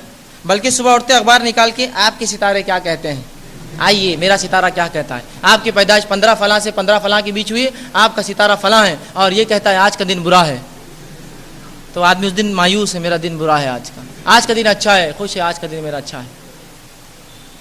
یہ شرک تک لے جاتا ہے، یہ اسباب ہے اس کے جانے کے. بہرحال اس کے علاوہ جو ہے کسی چیز پر اتنا عقیدہ رکھنا کہ یہی چیز ہے جو ہمیں نفع یا نقصان پہنچا سکتی ہے، یہ بھی جو شرک سے نزدیک ہو جاتا ہے. یہ بھی ایک سبب ہے کہ یہی ہے جو ہم کو نفع اور نقصان پہنچا سکتا ہے، اتنا تصور رکھنا یاد رکھیے، یہ بھی اس کے نزدیک. اسی طرح جو ہے تقدیر کو برا بھلا کہنا، یہ بھی انسان کو شرک سے نزدیک لے جاتا ہے. گو یہ شرک نہیں ہے لیکن یہ اسباب ہے. اسی طرح جو ہے یہ کہنا کہ جو اللہ چاہے اور جو تم چاہو. رسول اللہ صلی اللہ علیہ وسلم ایک بار صحابی نے کہا اللہ کے رسول جو اللہ چاہے جو آپ چاہے، تو کہا تم نے تو مجھے اللہ کے برابر کر دیا. یہ کہو جو اللہ چاہے اور پھر جو تم چاہو، یا جو میں نے چاہا، یا یہ کہو جو اللہ نے چاہا اور پھر جو ہم نے چاہا. یہ مت کو اللہ اور ہم نے جو چاہا، یہ تو پھر تو اللہ کے برابر ہو گئے. یہ بھی شرک کر لے جاتا ہے. اسی طرح جو ہے وقت کو برا بھلا کہنا، وقت کو برا بھلا کہنا یا کوسنا، اسی طرح تقدیر کو کوسنا، جس طرح سے معاملہ ہوتا ہے انسان کو شرک تک لے جاتا ہے. جیسا ہمارا ہی گھر ملا تھا کیا، ہمارا ہی بچہ ملا تھا کیا، پڑوسیوں کے پاس تو بہت دولت ہے کیا، چوری نہیں ہوئی، ہمارے پاس ہی ہو رہی ہے. برا بھلا کہنا تقدیر کو، یہ بھی اس کے نزدیک ہے. اسی طرح جو ہے زندہ چیزوں کی تصاویریں بنانا اور گھروں میں لٹکانا، یہ بھی ایک سبب ہوتا ہے جس سے لوگ شرک کرتے ہیں. اور انسانیت کے شرک کرنے کا پہلا سبب یہی تھا، تصاویر، جو نوح علیہ السلام کی قوم کے ساتھ ہوا. اور جو ہے اللہ اور اس کی تعلیمات کا جو ہے مذاق اڑانا، یہ بھی انسان کو دھیرے دھیرے جو شرک تک لے جاتا ہے. آئیے وہ چیزیں جو ہمارے معاشرے میں پائی جاتی ہے جو شرک ہے بذات، انشاءاللہ وہ نکات چند رکھوں گا. بہرحال مکمل میرے لیے مشکل ہے لیکن چند رکھنے کی آپ کے سامنے کوشش کروں گا تاکہ انشاءاللہ عزیز ہم اس سے بچ سکے. یہی بہرحال ہمارا مقصد اور نیت ہو اس کے پیچھے. ٹھیک ہے. اللہ کے علاوہ کسی اور کو مدد کے لیے پکارنا یہ شرک ہے، لیکن یہ تو مسلمان کی پہچان ہے. مسلمان کی پہچان ہے، رکشوں پر، گاڑیوں پر، میلوں ٹھیلوں پر اللہ کے علاوہ دوسروں کی پکار لگی ہوئی ہے، یا فلاں مدد کر، یا اللہ مدد کہنے کو شرم آتی ہے اسے. اور لوگوں کی حد یہاں تک ہو گئی کہ جب کچھ لوگ کہتے ہیں اللہ سے مانگو تو کہتے ہیں تم اللہ والے ہیں، ہم فلاں والے ہیں. سبحان اللہ. کیا رسول اللہ صلی اللہ علیہ وسلم نے کبھی اللہ کے علاوہ کسی کو پکارا؟ نوح کے نام سے، یا ابراہیم کے نام سے، یا موسیٰ اور عیسیٰ کے نام سے علیہ الصلوۃ والسلام؟ کیا کبھی پکارا اللہ کے علاوہ؟ کیا کبھی تعلیم دی اللہ کے علاوہ پکارنے کی؟ لوگ اللہ کے علاوہ پکارتے ہیں، یہ شرک ہے. یاد رکھیں، یہ اللہ کی رب ہونے میں شرک ہے کہ اللہ رب ہے، وہ جانتا ہے تمام کے حالات. آپ کہتے نہیں دوسرے بھی جانتے ہیں ہمارے حالات. اسی طرح جو ہے انگوٹھیوں کا، تاگوں اور دھاگوں کا پہننا، چاہے وہ لوہے کے ہو یا سکے ہو یا موتی ہو یا سیپی ہو یا کنکر ہو، اس کا پہننا یا پتھر ہو، اور یہ تصور کرنا یہ حفاظت لاتے ہیں، حفاظت کرتے ہیں، ہمارے کو محفوظ رکھتے ہیں یا بلاؤں کو دور کرتے ہیں، آفت اور مصیبتوں کو ٹالتے ہیں. یہ بھی شرک ہے. یہ شرک اکبر ہے، پورے بڑے شرک ہے. لیکن آج اس کے بغیر تو مسلمان کی پہچان نہیں ہے. مسلمان کی پہچان کیسے ہوتی ہے کہ عام مسلمان کیسے پہچانا جاتا ہے؟ ایک ٹوپی جو پیچھے کی طرف ہو، ایک بنین، ایک لنگی ہو اور اتنا بڑا گلے میں کچھ بندھا ہوا ہو. یہ ایک مسلمان کی پہچان ہے. دیکھ لیجئے اسی سے لوگ پہچانتے ہیں. بہت سی بار لوگ کہتے ہیں آپ مسلمان ہیں، ہاں تعویذ نہیں ہے آپ کے پاس گلے میں، کیسے مسلمان ہیں آپ؟ گوئی شرک کو ہم نے شناخت بنا دیا، اپنی پہچان بنا دی. رسول اللہ جو فرماتے ہیں، مسند احمد کی روایت ہے، من علق تمیمۃ فقد اشرک، جس نے تعویذ پہنا اس نے شرک کیا. ہمارے بڑے تو ایسے ہی کرتے ہیں، یہ ہمارا طریقہ ہے. تو آپ رسول اللہ کے طریقے پہ چلتے ہیں، بڑوں کے طریقے پر چلتے ہیں. سوال یہ ہے کیا وہ غلط تھے؟ اب بولنے مت لگائی. رسول اللہ نے فرمایا جو گزر چکے ان کے بارے میں برا نہ کہو، چھوڑ دو. جو حال ہے وہ دیکھیے. لیکن لوگوں کا معاملہ یہ ہے جب کہا جائے سچ یہ ہے تو بولتے کیا وہ جھوٹ ہے. ان کی مثال ایسی ہے، کوئی کہے امپیریل لانس میں ایک پروگرام رکھا گیا ہے 10 روزہ، آپ کہیں گے وہ فلاں ہال میں نہیں ہے. بھائی نہیں ہے، امپیریل میں ہے نا. نہیں فلاں ہال میں نہیں، ارے بھائی نہیں امپیریل میں ہے. جب یہ ہے بتا دیا گیا تو اب وہاں نہیں ہے، وہاں نہیں ہے، وہاں نہیں بولنے کی ضرورت نہیں ہے اس کو. اب وہ غلط تھے کیا، وہ غلط تھے کیا، وہ اب سب کو غلط بول کے اب سچ ثابت کروں میں؟ جبکہ سچ بول دیا گیا تو سب غلط ہے، سمجھ جائیے، اصول بتا دیا گیا. لیکن آج تاگے دھاگے سیپی موتی کنکر ان کی کیا بساط اور کیا اوقات. ارے یہ تو تاگے دھاگے پھر بھی سمجھ میں آتا ہے. سبزیاں، نیمو، مرچی، ایک لیمو جس کو ہم اگائے، جس کی حفاظت کھیتوں میں ہم کرے، جس کے کیڑے مکوڑے ہم مارے، بازار میں آ گیا 7 دھاری 9 دھاری ہو گیا، گھر پہ لٹک گیا. سبحان اللہ، حفاظتیں کر رہا ہے لوگوں کی. مصیبتیں ٹال رہا ہے, مشکلوں کو دور رکھ رہا ہے, دکان اور مکان میں خیر و برکت لا رہا ہے. وہی لیمبو جس کی محنت مشقت مہینے کی کیڑوں سے بچانے کے لیے اس جھاڑ پر چڑیوں سے اس کی حفاظت کی, کیڑے مکوڑوں سے الائی پڑ جاتی تھی, وہ لیمبو جب لٹک گیا, سبحان اللہ, وہ انڈا جو مرغی دیتی ہے اس کو ہم پالتے ہیں, اگر کوئی راستے پہ رکھ دے تو بم بن جاتا ہے, کوئی ادھر سے جاتا ہے اور کوئی ادھر سے جاتا ہے. انڈا تعجب ہے. وہ قوم جو اللہ کی ایسی مخلوقات سے ڈرتی ہے, اللہ انہیں ایسی جگہ جھکاتا بھی ہے. پھر اللہ سے ڈر چھوڑ کر ہی ڈر ہے. یہی حالات ہے ہماری, یہی حالات ہے. اس قوم کے حالات بتا رہا ہوں, اور کوئی ایسی حالات نہیں کسی گاؤں کے کسی قصبے میں یہ واقعہ ہوا, یہ آج نکل یہ اس بستی سے لے کر یہاں سے وہاں تک یہ چیز عام ہے, عام. جبکہ رسول اللہ صلی اللہ علیہ وسلم اس کو شرک کہا. یہ شرک ہے, یاد رکھیے. تھوڑا تو غور فکر کیجیے. جو دھاگا ہم بنائیں, جس کی کاٹن ہم اگائے, جس کی کپاس ہم لگائے, اس کی حفاظت ہم کریں, جب ہاتھوں پہ چڑھ جائے لال پیلا کالا ہرا اور ادا تو ہماری حفاظت کرنے لگے. کیسے ہو سکتا ہے؟ تھوڑی عقل ماری گئی ہے کیا؟ عقل بھی تو کوئی چیز ہوتی ہے. اگر واقعی میں دھاگے حفاظت کرتے تو ہم کو پولیس اور انتظامیہ کیا ضرورت تھی؟ سب دھاگے ہی باندھ دیتے ہر جگہ, کام ختم ہو جاتا. اسی طرح یہ ایک شرک. اسی طرح تیسری چیز, کسی چیز کا لکھ کر لٹکایا جانا, چاہے وہ قرآنی آیت ہی کیوں نہ ہو. پھر میں دہرا رہا ہوں, کسی چیز کا لکھ کر لٹکایا جانا, چاہے وہ قرآنی آیت ہی کیوں نہ ہو, اس نیت سے کہ یہ ہماری حفاظت کریں گی, یہ بھی شرک ہے. آپ کہیں قرآن میں تو حکم دیا گیا, قرآن کو پڑھ کر اللہ سے مدد طلب کرنا ہے, قرآن سے مدد طلب کرنا بھی شرک ہے. سمجھے آپ دونوں کا فرق؟ قرآن سے مدد طلب کرنا, قرآن ہماری مدد کرے گا, قرآن حفاظت کرے گا, یہ بھی بہرحال غلط ہے.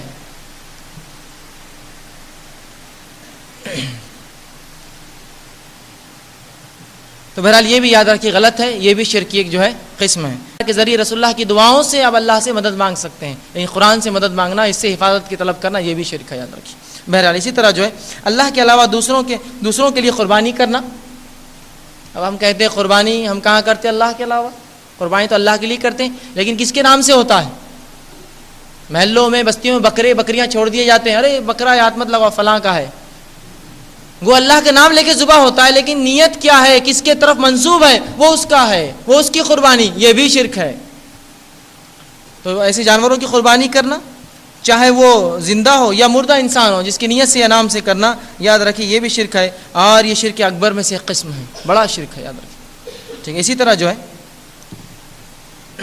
اللہ کے علاوہ کسی اور کی قسم کھانا. رسول اللہ صلی اللہ علیہ وسلم فرمایا, من خلف بغیر اللہ فقد اشرک, جس نے اللہ کے علاوہ کسی قسم کھائی اس نے شرک کیا.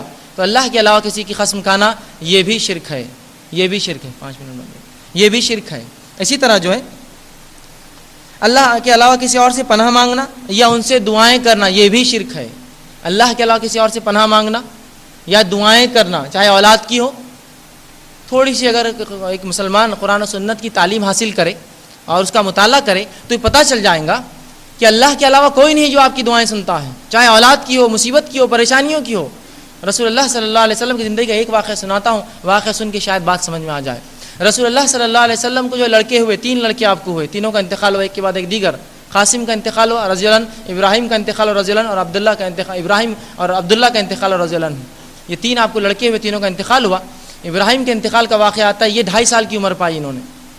رسول اللہ صلی اللہ علیہ وسلم کے تعلق سے آتا حدیث کے اندر, مسلم کی روایت ہے کہ رسول اللہ صلی اللہ علیہ وسلم جب ابراہیم کی موت کا وقت تھا, جب انتقال ہوا, تو رسول اللہ مسجد نبوی کے صحن میں تھے اور ابراہیم رسول اللہ کے ہاتھ میں تھا.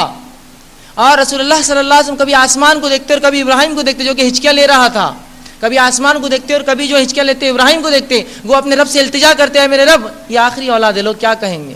اسی کے بعد تو آپ پر الزام لگا, ابتر کا تو دم کٹا رہا, تیری اولاد نہیں کوئی, تیرا لڑکا نہیں کوئی. تو گو رب سے التجا کر رہے کہ یہ میری اولاد ہے آخری. اوپر دیکھتے آسمان کو, کبھی ابراہیم کو, اور اسی کیفیت میں ابراہیم رسول اللہ کی گود میں دم توڑتا ہے. وہ نبی جو اپنے بیٹے کو زندگی نہ دے سکے, اس کے امتیوں کو لوگ یہ سمجھتے وہ زندگی دے اور اولاد دے, کیسا عقیدہ ہے بدترین اور گھٹیا. وہ نبی جو اپنے لیے اولاد لڑکا پیدا نہ کر سکے, اپنے رب سے التجا گزارش کرے, اپنی اولاد کی جان نہ بچا سکے, اس کے امتیوں سے یہ تصور کہ اس کے امت کے کچھ لوگ ان سے دعا مانگنے سے اولادیں ملتی ہے, اس سے گھٹیا عقیدہ نہیں ہو سکتا کسی قوم کا. وہ رب ہے جو اولاد دیتا ہے, جس کو چاہے دیتا ہے, جس کو چاہے نہیں دیتا ہے, جس کو چاہے لڑکے دیتا ہے, جس کو چاہے لڑکیاں دیتا ہے, جس کو چاہے دونوں دیتا ہے, جس کو چاہے نہیں دیتا ہے. اس کی مرضی ہے, اس کی مرضی. مالک ہے, مالک کی مرضی ہو, جو چاہے کرے اپنی مخلوق کے ساتھ. بہرحال تو یہ تصور رکھنا دعائیں کرنا کسی اللہ کے علاوہ یہ بھی شرک ہے. اسی طرح جو ہے قبروں پر جانا اور ان سے دعائیں مانگنا یا ان کے ذریعے دعائیں مانگنا دونوں ہی ایک ہے. مشرکین مکہ کا یہی عقیدہ تھا کہ بتوں کے ذریعے اللہ تک ہم پہنچ سکتے ہیں. ہمارا بھی عقیدہ ہم ان سے نہیں مانگتے, ان کے ذریعے اللہ تک پہنچتے ہیں. سوال یہ ہے کہ رسول اللہ صلی اللہ علیہ وسلم کی تعلیمات میں اور صحابہ کی زندگی کا کوئی ایک عمل تو مجھے بتائیے جہاں انہوں نے یہ کام کیا کہ کسی کے ذریعے مانگا, زندہ یا مردہ, یا قبروں پر جا کر, یا ابراہیم علیہ السلام کی قبر پہ کبھی گئے, یا جو ہے کسی اور نبی کے, یا جو ہے شہداء اور صالحین کی قبروں پہ جا کر مانگا. مجھے بتائیے ایک واقعہ, میں محتاج ہوں ایک صحیح واقعے کے. اور ساری امت جو ہے اس میں لگی ہوئی. آج یہ شرک عام ہو چکا ہے کہ اللہ کے علاوہ دوسرے بھی دیتے ہیں, اور جب کوئی کہے تو بہت برا لگتا ہے, یہ کریں گے وہ کریں گے. سوال یہ ہے اللہ کی کتاب, اس کے رسول اللہ کی کوئی دلیل تو لاؤ. اصل یہ ہے ہمارے لیے بنیاد. اگر اس میں نہیں ہے تو وہ دین نہیں ہو سکتا. چاہے دنیا کی پوری امتیں کرنے لگے یا پوری قوم کرنے لگے, وہ غلط ہے. اور اسلام یاد رکھیے کہ ایسی چیز, ایسی شریعت ہے جو یا تو باقی رہیں گی یا تو ٹوٹ جائیں گی. یہ کانچ کی سلاخ ہے, یا تو عمل ہوا, حکم رہا, یا حکم ٹوٹا. یہ نہیں کہ ابر کیسا گیٹ پہ مار کے سیدھا کر دیا یہ سیدھا ہے. تو شرک ہوا یا توحید پر ہے, اب دونوں میں سے کوئی چیز. مشرک رہ کر بھی توحید پرست, توحید رہتے ہوئے مشرک, یہ نہیں ہو سکتا ہے. کوئی ایک چیز کیجیے آپ, یا تو توحید پر اڑ جائیے اگر توحید پرست ہے, یا شرک پر چلا جائیے کھلے عام. تو یہ بھی ایک شرک ہے. اور یہ سمجھنا کہ کچھ دیتے ہیں, یہ بھی ایک شرک ہے. اسی طرح جو ہے جادو کا کرنا, اس کا سیکھنا سکھانا, یہ تمام چیزیں کفر ہے اور انسان کو شرک کراتی ہے اسی کے ذریعے. بہرحال ایک عنوان میرا آئیں گا, اس میں تفصیلات انشاءاللہ میں اس کی دوں گا. 29 رمضان کو میں سمجھتا ہوں عنوان میرا ہے, 29 کی شب کو. بہرحال اسی طرح جو ہے جو خواہشات پر چلنا, شریعت اور اسلام کو چھوڑ کر اپنی خواہشات پر چلنا, اس کو بھی اللہ نے کہا کہ کیا تو نے ایسے ایک شخص کو دیکھا ہے نبی جس نے اپنی خواہشات کو رب بنا لیا ہے. تو خواہشات پر چلنا یہ بھی شرک ہے, یاد رکھیے. ہم شریعت کے تابع اسی لیے مسلمان ہیں, تو ہمارا کام ہے کہ ہم مکمل طور سے اسلام کی تابعداری کریں اور اسی پر چلیں. اسی طرح جو ہے اللہ کے علاوہ کسی اور سے دعائیں مانگنا اور وہ عمل جو خالص اللہ کے لیے کسی اور کے ساتھ کرنا, یہ بھی شرک ہے, یہ بھی شرک ہے. اسی طرح جو ہے لوگوں کو دیکھنے کے لیے, دکھانے کے لیے کام کرنا, ریاکارنی کرنا, یہ بھی شرک ہے. رسول اللہ فرماتے ہیں من صلی یرائی فقد اشرک, جس نے دکھاوے کی نماز پڑھی اس نے شرک کیا. ومن صام یرائی فقد اشرک, جس نے دکھاوے کے لیے روزہ رکھا شرک کیا. ومن تصدق یرائی فقد اشرک, جس نے دکھاوے کو صدقہ دیا اس نے شرک کیا. آج شرک کا کیا معاملہ ہے اس قسم کے, کیا معاملہ ہے آج کہ لوگ روپیہ بھی دیتے ہیں تو چاہتے ہیں کہ وہ اخبار میں آئے, لوگ جانے میں نے کیا یہ کام. اللہ کے لیے قربانی بھی ہو رہی ہے تو جانور کے ساتھ وہ کھڑا ہے. اب جانور کی عزت اس سے ہو رہی ہے, اس کی عزت جانور سے مجھے نہیں پتا.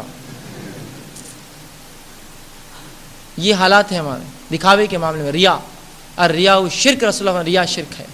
ٹھیک, یہ بھی ایک قسم ہے. اس سے ہم دیکھتے ہیں اکثر لوگ ملوث ہیں اس میں. اسی طرح جو ہے چیزوں پر صلیب کا نشان بنانا یا ٹیکے لگانا اس نیت سے کہ اس کی حفاظت کریں گی, یہ بھی شرک ہے. آج یہ شرک کتنا عام ہے. ہر پیدا ہونے والا بچہ پیدا ہوتی ہے اس کے ہاتھ میں کیا ڈال دیے گا, 2 کالے گوٹ. یہ کیوں نہیں, وہ بچہ بہت خوبصورت ہے نا, اس لیے. اسی طرح جو ہے نظر نہ لگے ایک ٹیکا. سوال یہ ہے وہ کاجل جس کو ہم بھاپ دے کے نکالے, کبھی غلط بھاپ سے نکلا ہوا اور بنا ہوا اصلی تیل یا گھی کا نہ ہو تو آنکھیں خراب کر دے, وہ کاجل اگر سر پہ لگ جائے تو حفاظت کرنے لگا. صلیب کا نشان, صلیب جو عیسائیوں کا نشان ہے, سینے پر بناتا ہوں اپنے بچے کے, پلس نظر نہ لگے پیارے کو میرے. اندازہ لگائیے وہ لڑکا تو بہرحال بڑا ہو کر جو بنے گا, اگر وہ ماں اور باپ اس عقیدے پہ مر گئے تو وہ تو جہنم میں جائیں گے سیدھا. صلیب کا نشان بچوں کے سینوں پر بناتے ہو اور پیروں پر لگاتے ہو, اور یہ ٹیکوں کو سمجھتے ہوئے تمہاری حفاظت کریں گے, اور جھاڑوؤں سے نظر اتارتے ہو کیا یہ جھاڑو حفاظت کریں گے آپ کی, اور چپلوں پر اپنی قسمت سمجھتے ہو کہ ان کے سیدھا اور الٹے ہونے سے تقدیریں بدلتی ہے. افسوس اس امت کے لیے جو امت دنیا کو توحید کا پیغام سنانی آئی تھی, وہ امت خود بدترین شرک میں آج ملوث ہے. کیا یہ حفاظت کریں گے, تاگے دھاگے سیپی اور یہ ٹیکے اور صلیب کے نشان اور منکے اور موتیاں ڈال دیتے ہیں بچوں کے گلے میں. یہ بھی یاد رکھے شرک کی ایک قسم ہے. اسی طرح جو ہے گھروں پر کسی چیز کا لٹکانا, چاہے وہ لیمو بھلاوے یا اس قسم کی چیزیں ہو, اس نیت سے کہ حفاظت کرے, یہ بھی شرک ہے. یہ بھی شرک ہے. چھوٹی سی چیز ہے, سکے ٹھوکتے ہیں, گھوڑوں کی نال ٹھوکتے ہیں, تعویذات لگاتے ہیں, پتھر باندھتے ہیں, اور کیا کیا نہیں کر رہے ہیں.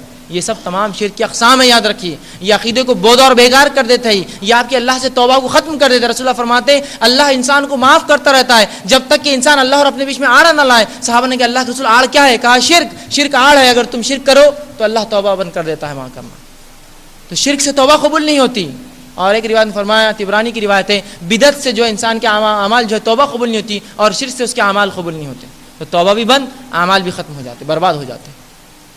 اسی طرح جو ہے اللہ کی شریعت کے علاوہ کسی اور دنیاوی قانون پر ایسا اعتماد رکھنا جیسے اللہ کی شریعت پہ قانون میں اعتماد رکھنے کا حق ہے، یہ بھی شرک ہے. اور اسی طرح جو ہے سورج یا چاند کے آنے جانے سے اور زمین کے گردش کے اعتبار سے یا کسی ستارے کسی بروج میں داخل ہونے سے اگر وہ شخص یہ سمجھے کہ واقعی میں اس سے کچھ فرق آتا ہے تقدیر پر، نکاحوں پر، اولاد پر، تو یہ بھی شرک ہے. کیسی عجیب بات ہے، یہ امت آج اس میں ملوث ہے. یہ شرک تو ابراہیم علیہ السلام کی قوم کا شرک تھا کہ سورج کے آنے جانے سے فلاں فلاں سمجھتی. آج مسلمان وہ شرک کر رہا ہے، مسلمان وہ شرک کر رہا ہے. اور یہ کوئی بہت دور کی بات نہیں، گھر میں نکاح ہے تو نکاح کب کیا جائے؟ تو جنتری لائی جائے، جنتری لائی جاتی ہے. قمر ہے یا عقرب ہے، چاند ہے یا اسکارپین بولتے ہیں عقرب، بچھو جو ہوتا ہے ایک نشان ہوتا ہے، کہیں وہ تو نہیں ہے. اس دن شادی کرنے سے شادی ٹوٹ جاتی ہے، طلاق ہو جاتی ہے، فلاں ہو جاتی ہے، یہ میل نہیں ہوتا، وہ میل نہیں ہوتا ہے. کہاں سے لائی یہ سب باتیں؟ یہ کفاروں کے طریقے، ایمان والوں کے طریقے نہیں، یاد رکھیے. تو یہ سمجھنا سورج اور چاند کے آنے جانے سے، گردشوں سے کچھ تقدیر پر یا معاملات پر یا حالات پر فرق ہوتا ہے، یہ بھی یاد رکھیے شرک کی قسم ہے. اسی طرح رسول اللہ فرماتے ہیں بدشگونی شرک ہے. بدشگونی، فلاں کام کرنے سے اب مت کرو اس لیے کہ فلاں ہو جائے گا، یہ بھی شرک ہے. رسول اللہ فرماتے جس نے کسی بدشگونی کی وجہ سے کوئی کام نہیں کیا اس نے بھی شرک کیا. اور بدشگونی نکالنا ہم دیکھتے ہیں آج کے معاشرے میں عام چیز ہے.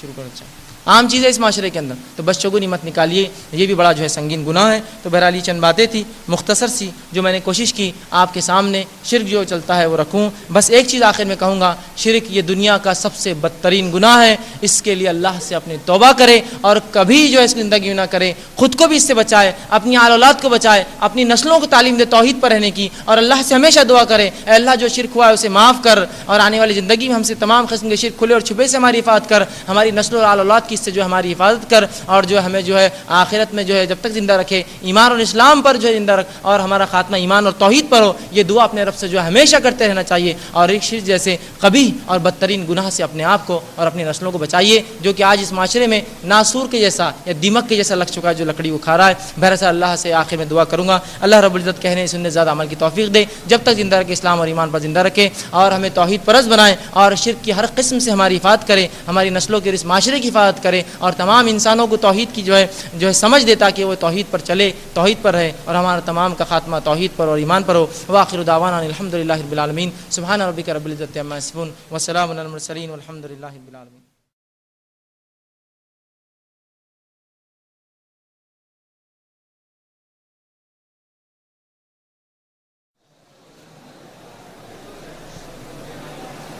اعوذ باللہ من الشیطان الرجیم. بسم اللہ الرحمن الرحیم.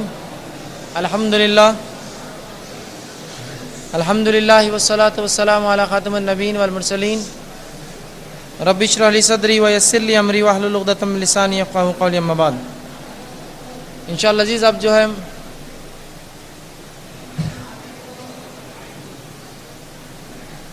سوال و جواب کا مرحلہ شروع کریں گے. تھوڑی سی خاموشی اختیار کریں آپ. انشاءاللہ ایک سوال اس خواتین کی طرف سے جو چٹس پر اکثر آئے ہیں ان میں سے لیں گے، اور انشاءاللہ عزیز ایک سوال پھر مردوں سے مائک پر لیا جائے گا. کسی نے ایک سوال کیا ہے کہ جناب السلام علیکم. وعلیکم السلام. سوال کچھ اس طرح ہے کہ آج کے دور میں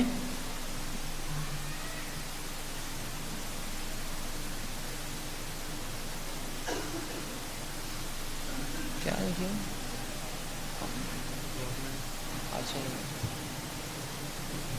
گورنمنٹ کانٹریکٹر بھومی پوجن کا چبوترا بنانے کے لیے اصرار کیا جاتا ہے. اس کے کیا لکھے اس کے تعلق سے وضاحت فرمایا. انہوں نے ایک سوال کیا ہے کہ گورنمنٹ کانٹریکٹر ہونے کے ناطے جو ہے، شاید مردوں کی طرف سے سوال تھا، گورنمنٹ کانٹریکٹر ہونے کے ناطے جو ہے بھومی پوجن کرائی جاتی ہے، جب کانٹریکٹ لیا جاتا ہے تو اس معاملے میں ہم کیا کریں. تو سب سے پہلی چیز تو یہی یاد رکھیں کہ گورنمنٹ کانٹریکٹر ہو یا کسی اور شعبے میں ہو، مارکیٹنگ فیلڈ ہو یا کسی اور چیز میں، جہاں بھی آپ ہو، ایک مسلمان احساس کمتری کا شکار نہ ہو. یہ بات اس لیے کہنا پڑ رہی ہے کہ عموماً امت مسلمہ احساس کمتری کی شکار ہوتی ہے. ٹھیک ہے، اب میں بتاتا ہوں مثالیں دے کر. اگر کسی غیر مسلم دوست کو آپ اپنے گھر لائے اور لا کر یہ کہیں کہ یہ نان ویج ہے کھائیے، چاہے بڑا ہو چاہے چھوٹا ہو یا چھوٹی ہو، بہرحال یہ نان ویج ہے کھائیے، وہ کیا کہتا ہے آپ سے؟ اگر وہ نہ کھاتا ہو تو کیا کہتا ہے؟ بولیے مجھے. میں نہیں کھاتا ہوں، میرے دھرم میں یہ چیز جائز نہیں ہے، میرے مذہب میں چیز جائز نہیں ہے. وہ یہ بول کر اپنے آپ کو چھڑا لیتا ہے. بات درست ہے، اس کے مذہب میں جو چیز حرام ہے ہم کو اس کا جو ہے احترام کرنا چاہیے. سوال یہ ہے کہ جب کوئی مسلمان سے شرک کرنے کو کہتا ہے وہ یہ کیوں نہیں کہتا ہے میرے مذہب میں یہ حرام ہے؟ وہاں کیوں احساس کمتری نہیں کرنا پڑتا ہے؟ سوال یہ ہے. تو ہم اپنے مذہب کے تعلق سے احساس کمتری ملوث کیوں ہیں؟ کیا رزق جو ہے وہ شخص دینے والا ہے؟ آپ کو رزق اللہ دینے والا ہے، لیکن چند لوگوں کی ایمانی کمزوری جو ہے سب کو مجبور کرتی ہے اس عمل پر. وہ کہتے ہیں پھر وہ مسلمان کرتا تم مسلمان کیسے بھی، تم کیوں نہیں کرتے؟ تو یہ مسئلہ ہمارا ہے. تو سب سے پہلے احساس کمتری سے باہر نکلیے. ہر شریعت میں کچھ نہ کچھ حرام اور حلال ہوتا ہے اور اس کا تقاضا رکھنی چاہیے. اب بہت سے غیر مسلم کیا کرتے ہیں؟ مسلمانوں کو تنگ کرتے ہیں، تم کیا تقاضے کی بات کر رہے ہو، یہ حرام حلال کچھ نہیں ہوتا. کچھ لوگ ہوتے ہیں، ایک صاحب تھے مجھ سے کہنے لگے یہ حرام حلال کچھ نہیں ہوتا، بزنس میں سب انٹرسٹ بھی آنے دینا، یہ بھی کرنا، سود بھی، دھوکہ بھی سب کرنا، یہ حرام حلال کے چکر میں تم مسلمان پیچھے رہ جائے دھندوں کے اندر. میں نے کہا اچھا ہاں یہ سب کچھ نہیں رہتا. میں نے کہا اچھا ایسا ہے. ایک بار یوں ہوا کہ اس کا نکاح نہیں ہوا تھا. میں نے کہا تمہارا نکاح کیوں نہیں ہوا اب تک؟ تو کہا بڑے مسائل ہے ہمارے، جو ہے برادری کی لڑکی نہیں مل رہی، یہ نہیں مل رہی. تو میں نے کہا تمہاری کوئی بہن ہے؟ تو کہا ہاں ہے.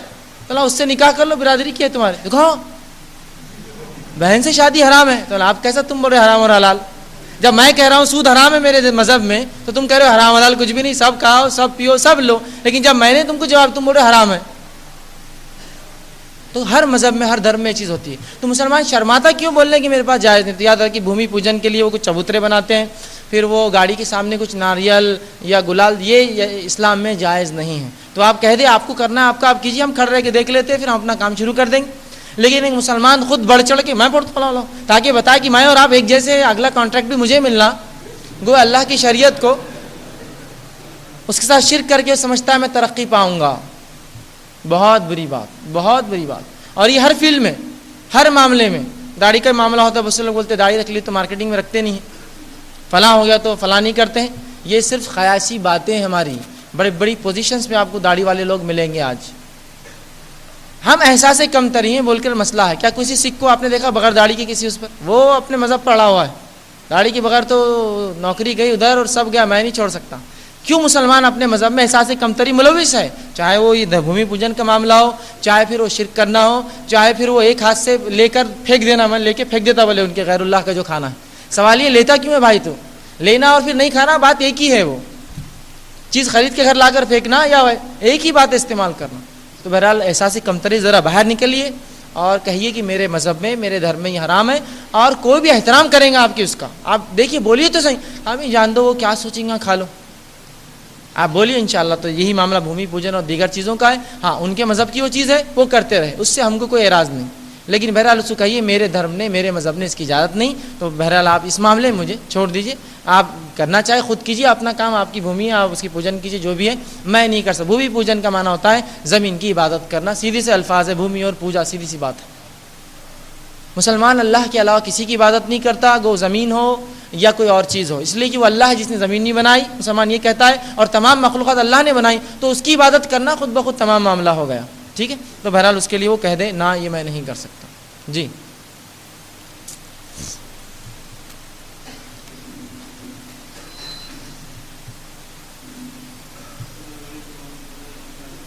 السلام علیکم.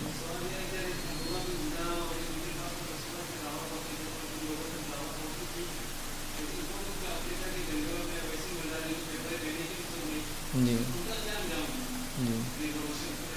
جی جی بہرحال ایک بہت اچھا سوال بھائی نے کیا کہ یہ تو عبداللہ بن جدان کی، اور میں نے بہت سی مثالیں دی، ان تک تو اسلام پہنچا تھا تو ان کے ساتھ یہ ہوا، ایمان نہیں لائے تو یہ ہوا. اب وہ لوگ جو جن تک کوئی ڈرانے والا نہ آیا ہو، کوئی نبی یا کوئی رسول یا خود مسلمان کوئی پہنچا نہ ہو جس نے اللہ کی توحید اور شرک کے بارے میں یا جو ہے رسالت کے بارے میں نہ بتایا، قرآن کے بارے میں، ان کا کیا ہوگا؟ تو رسول اللہ صلی اللہ علیہ وسلم کی مسند احمد کی ایک روایت ہے. آپ صلی اللہ علیہ وسلم فرماتے 3 لوگوں کے تعلق سے. ایک شخص وہ جو پیدائشی بہرا اور گنگا ہو، دوسرا وہ شخص جو مجنون ہو، پاگل ہو، اور تیسرا وہ شخص جس کو اصحاب الفترہ کہتے ہیں، ٹھیک ہے، فے تے رے، فترہ اور ہے، اصحاب الفترہ. اصحاب الفترہ ان کو کہتے ہیں جن تک کوئی ڈرانے والا نہ آیا ہو، جن تک کوئی نبی یا رسول یا اس کا پیروکار، اس کا ماننے والا نہ آیا ہو جس نے توحید کی بات بتائی ہو، ایسے لوگوں کہتے ہیں اصحاب الفترہ. ٹھیک ہے، تو ان تین لوگوں کو، ایک پاگل، دوسرا جو پیدائشی بہرا اور گنگا تھا، تیسرا اصحاب فترہ، ان تینوں کو اللہ رب العزت قیامت دن بلائیں گا اور تینوں کو جہنم میں کودنے کا حکم دیں گا. جو جہنم میں کود جائیں گا اللہ اس کو جنت میں ڈال دیں گا، جو نہیں کودیں گا اسے جہنم میں ڈال دیں گا. آپ کہیں گے یہ کیوں؟ وہ اس لیے کہ دنیا میں آنے کا مقصد تھا اللہ کی اطاعت. تو چونکہ دنیا میں پاگل پن کے اطاعت نہ کر سکا، گونگا اور بہرا کچھ دین جان نہ سکا تو عمل نہ کر سکا، اور اصحاب الفترہ تک تو کوئی ڈرانے والا نہیں آیا، تو لہٰذا تینوں کو اطاعت کا وہاں حکم ہوگا جہنم میں کودنے کا، چونکہ اطاعت ہے اللہ کی. جو اطاعت کر لیں گا وہ جنت میں چلا جائیں گا، جو اطاعت نہیں کریں گا اللہ اسے جو ہے جہنم میں ڈال دیں گا. یہی حال ان کے ساتھ ہوگا جو اصحاب فترہ ہوں گے. سوال جو ہے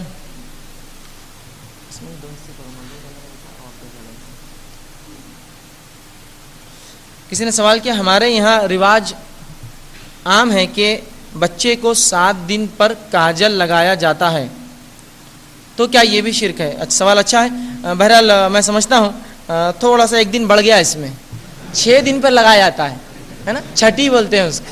اب پھر اگر میں غلط ہوں تو میری اصلاح کر دے، یہ ایک الگ بات ہے. ٹھیک ہے، تو 6 دن پر کاجل ہوتا ہے اور یہ رسول اللہ کی سنت کے مخالفت میں ہوتا ہے، اس لیے کہ 7ویں دن چلہ جو ہے، 7ویں دن جو عقیقہ ہوتا ہے وہ نہ کر کے 6ٹھے دن پروگرام کرتا ہے مسلمان.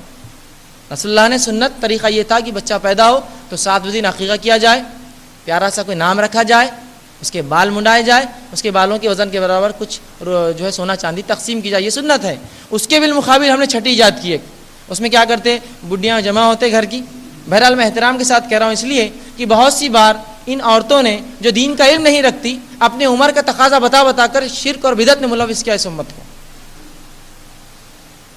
اسی لیے وہ جانے، جو گھر کا بڑا ہے وہ جانے اس کی ذمہ داری ہے، اس طرح کام نہ کریں. تو جمع ہوتے ہیں بوڑھی عورتیں، عمر رسیدہ خواتین، اور کراتی ہے بدعت لوگوں سے، تو وہ کچھ تو بھی جلاتے ہیں، کاجل لیتے ہیں، پہناتے ہیں. بہرحال یہ غیر اسلامی رسوم ہے، رسومات ہے. کاجل پہنانے کے لیے کوئی رسم رسول اللہ صلی اللہ علیہ وسلم کے زمانے میں کبھی نہیں ہوئی، لہٰذا یہ چونکہ ہاں آپ کاجل پہنانا یوں ہی پہنائیں جس سے بچے کی آنکھ کی بینائی روشنی اچھی رہے. کاجل کیا کرتا ہے، چونکہ ایک کالی بارڈر آ جاتی ہے جس کی وجہ سے روشنی سے اس کی آنکھوں کو تکلیف نہیں ہوتی ہے. ایک عام بات ہے، آپ دھوپ میں نکلتے ہو تو آنکھوں کو تھوڑا بند کرتے ہیں جس سے پل کے نزدیک ہونے سے کالا پن آ جاتا ہے، جس سے آنکھوں پر اثر کم ہوتا ہے. لہٰذا کاجل وہی کام کرتا ہے. تو اگر اس نیت سے لگائے کہ بچے کی آنکھوں کی حفاظت ہو، بہت اچھی بات ہے.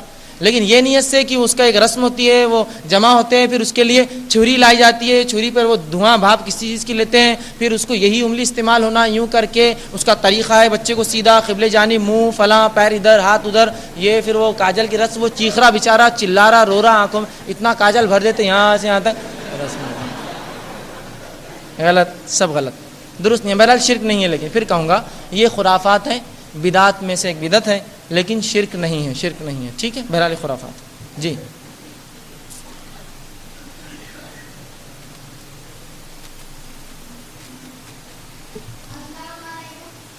السلام.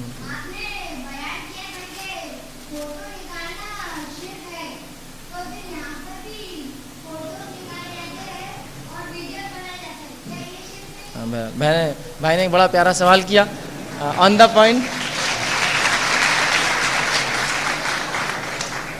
بالکل اس سے کہیں گے بینگ آن ٹارگیٹ، ایک دم سیدھا آ کے بالکل اس پر. اچھا سوال تھا، علمی سوال تھا. کہ چونکہ میں نے کہا کہ دنیا میں شرک آنے کی وجہ سب سے پہلی تصاویر بنی، تو پھر یہ کیوں کہ ہم خود تصاویر کھینچ رہے ہیں. تو بہرحال اس کی وجوہات چند بتا دوں. سب سے پہلی چیز تو یہ کہ اس چیز کا تصاویر کے تعلق سے بہرحال امت کا یہی عقیدہ ہے اور علماء کا یہی عقیدہ ہے کہ یہ حرام ہے. پھر کہہ رہا ہوں، پھر دوہرا رہا ہوں، امت کے علماء کا یہی معاملہ، یہی فتاوی کی حرام ہے، لیکن اس کا جواز دیا گیا کچھ حد تک. ٹھیک ہے، کچھ حد تک اس کا جواز دیا گیا ہے کہ اگر دین کی نشر و اشاعت کے لیے، لوگوں تک خبر پہنچانے کے لیے، معاملات کی تفصیلات دینے کے لیے اگر اس چیز کی ضرورت پڑے تو ہاں پھر یہ کام کیا جا سکتا ہے. ٹھیک ہے، جس طرح سے دنیا میں برائی رفتار سے پھیل رہی ہے، اس کے بالمقابل اچھائی کی رفتار وہ نہیں ہے. تو لہٰذا اگر اسی میڈیا اور چینل کو لے کر کچھ لوگ اچھائی پھیلا دیں، جس طرح سے اس درس میں سمجھتا ہوں 1000 2000 یا 3 یا 4 یا 5000 لوگ آ کر بیٹھیں گے، لیکن اگر وہی چیز جو یہاں بولی جا رہی ہے اگر بند ہو جاتی ہے ایک ویڈیو شکل میں اور اس کی پھر اس کے بعد ڈیویڈ بھی بنتی ہے جو کہ کئی لوگوں تک بنا میرے گئے کے پہنچ سکتی ہے، تو بہرحال اس کا استعمال کرنے میں کوئی حرج نہیں، علماء نے اس کا جواز دیا ہے۔ ہاں لیکن اگر میں شوق کے لیے تصویر کھنچاؤں یا میں اپنی دعوتوں میں، براتوں میں، شادیوں میں یوں ہی تصویر کھنچاؤں، یہ درست نہیں ہے۔ اب جہاں معاملہ ہے کہ یہاں پھر اسٹل فوٹوز چلی، ویڈیو کا تو سمجھ میں آ رہا ہے اسٹل فوٹوز کیوں کھینچی جا رہی ہے، تو بہرحال اس کی چند وجوہات ہوتی ہیں۔ جب آپ کسی آرگنائزیشن میں کسی تنظیم میں کام کریں گی، وجوہات آپ کے سامنے دھیرے دھیرے آتی جائیں گی کہ وہ کیا وجوہات ہوتی ہے، جس کے ذریعے جو ہے ایک تو خبر پہنچانا لوگوں تک، ٹھیک ہے، دوسرا کسی معاملے میں دلیل کے طور پر بھی یہ چیز استعمال ہوتی ہے، تو بہرحال بس اسی کے لیے کیا جا رہا ہے۔ لیکن اس سے ہٹ کر کوئی کہے ہاں وہ اجتماع میں تو بہت تصویریں کھینچے رہتے ہیں، تو پھر اس کا مطلب ہماری شادی میں بھی کھینچ سکتے، اس میں کیا غلط ہے؟ مولانا اپنا رہا تو بس چالو ہے فوٹو ان کی خوب لے رہے اسٹائلوں میں، اور ہمارا ہے تو بس یہ غلط ہے۔ تو یہ بہرحال یہ کچھ وجوہات کے تحت یہ کام کیا جاتا ہے۔ اگر آپ مجھ سے بہرحال کبھی اکیلے ملے تو چند اور وجوہات میں آپ کو دے سکتا ہوں۔ بہرحال تو کسی میڈیا کا اگر اس کا شر چھوڑتے ہوئے کچھ خیر کا حصہ نکال کر استعمال کیا جائے، علماء نے تقریباً تمام مقطع فکر کی اجازت دی ہے کہ یہ کام کیا جا سکتا ہے، بالخصوص دین کی بات کو دوسروں تک پہنچانے کے لیے، جبکہ آج امت بہت بڑھ چکی ہے، انسانیت بہت بڑھ چکی ہے، ذرائع کم ہے، اور کتنے لوگ اٹھ کر بولیں گے اور کتنے لوگوں کو ہم جمع کر پائیں گے، تو لہٰذا اگر ریکارڈ ہو جائے تو یہ بات آسانی سے لوگوں تک پہنچ جاتی ہے۔ بس اسی کو ذہن میں رکھتے ہوئے ہم نے یہ کام کیا ہے۔ ایک سوال مردوں کی جانب سے، بہرحال ایک عورتوں کی جانب سے ہو تو پہلے وہ دے دوں۔ بہرحال یہ سوال ایک اور آیا تھا، جب آپ تصویر کے تعلق سے شرک ہے، تو بہرحال میں تصویر کھینچنا شرک نہیں کہا تھا، تصویر کی وجہ سے پہلے بار دنیا میں پہلی وقت یا پہلی مرتبہ شرک داخل ہوا تھا، یہ میں نے کہا۔ جی کسی نے بہرحال مردوں کی طرف سے سوال، لیکن اب کیا فاتحہ دینا شرک ہے، اور جو لوگ کنڈے مناتے ہیں وہ کیا صحیح ہیں؟ تو انشاءاللہ میں کوشش کروں گا، یہ جواب چونکہ بدعت سے متعلق ہے، بس میں یہ کہوں گا کہ یہ ایک بدعت ہے۔ اب آپ کہیں گے فاتحہ دینا کیوں بدعت ہے، تو یاد رکھیے فاتحہ کا پڑھنا غلط نہیں ہے، فاتحہ سے مراد قرآن کی پہلی سورت پڑھنا، سورہ فاتحہ بالکل غلط نہیں ہے، کوئی بھی نہیں کہیں غلط ہے، لیکن جس طریقے سے آپ پڑھ رہے کیا رسول اللہ نے ویسا پڑھا؟ سوال یہ ہے کیا رسول اللہ نے کبھی کوئی کھانا بنایا تو بیٹھ کر سورہ فاتحہ پڑھ کر پھونکا؟ سوال یہ ہے۔ آپ نے بسم اللہ پڑھا اور کھا لیا، تو آپ بھی سنت کو اپنائیے۔ جہاں دین سہولتیں دے رہا ہے کیوں سختیاں اپناتے ہیں اپنے لیے آپ؟ اب انہوں نے ایسا بولے اس کے خلاف فاتحہ کیا، اب ان کو چھوڑتا نہیں ہوں، یہ ضرورت نہیں ہے۔ اصل ہے دین نے کیا کہا، اگر میں دین کے مطابق بات کر رہا ہوں تو سر آنکھوں پہ رکھیے، غلط ہے تو پھر مجھے پوچھے کہ ایسا کیوں کہا آپ نے، ٹھیک ہے؟ تو بہرحال شریعت اسلامیہ میں رسول اللہ 1,44,000 سے زیادہ صحابہ، کیا کبھی آپ نے پایا رسول اللہ ابو ایوب انصاری گھر گئے، رسول اللہ نے وہاں کھجور کھائی، فاتحہ کبھی تذکرہ پایا؟ رسول اللہ فلاں آئے ہم نے ساتھ کھانا کھایا، کبھی فاتحہ کا تذکرہ پایا؟ رسول اللہ ہم نے یہ کیا، دعوت دی، کیا آپ دیکھیے نا، اسلام تو روشن سورج جیسے چمک رہا ہے، کہاں یہ واقعہ ملتا ہے؟ تو فاتحہ سے مراد سورہ فاتحہ کا پڑھنا ہے تو بالکل پڑھیے، اب جہاں پڑھنا ہے وہاں نہیں پڑھتے، اور جہاں نہیں پڑھنا ہے وہاں شروع ہے پڑھنا۔ جہاں پڑھنے کا حکم ہے کہ نماز پڑھا کرو، اس کے بغیر نماز نہیں ہے، تو وہاں تو غائب ہے، اور جہاں نہیں ہے وہاں شروع، ہر جگہ بس کچھ تو بھی فاتحہ پڑھتے ہیں۔ اور اس کے ذریعے لوگوں نے کیا کیا، ایک زبردست بزنس ایجاد کر لیا کہ فاتحہ تم نہیں پڑھنا، ہم پڑھے تو ہوتی ہو، پھر ہم کو بلانا میٹھے چاول بنا کر، وہ زردے پہ، وہ چاول پر، میٹھے پر، کسٹرڈ پر ہم پھونکیں گے فاتحہ، پھر اس میں 11 کٹوری ہمارے گھر جائیں گا، باقی تم کھاؤ۔ کیا ہے یہ سب، کیا ہے یہ سب؟ وہ صحابہ اور وہ رسول اللہ جس کے تعلق سے آپ کی ازواج فرماتی ہے 2 مہینے چولہا نہیں جلتا تھا، کیا فاتحہ دیتے ہوں کبھی؟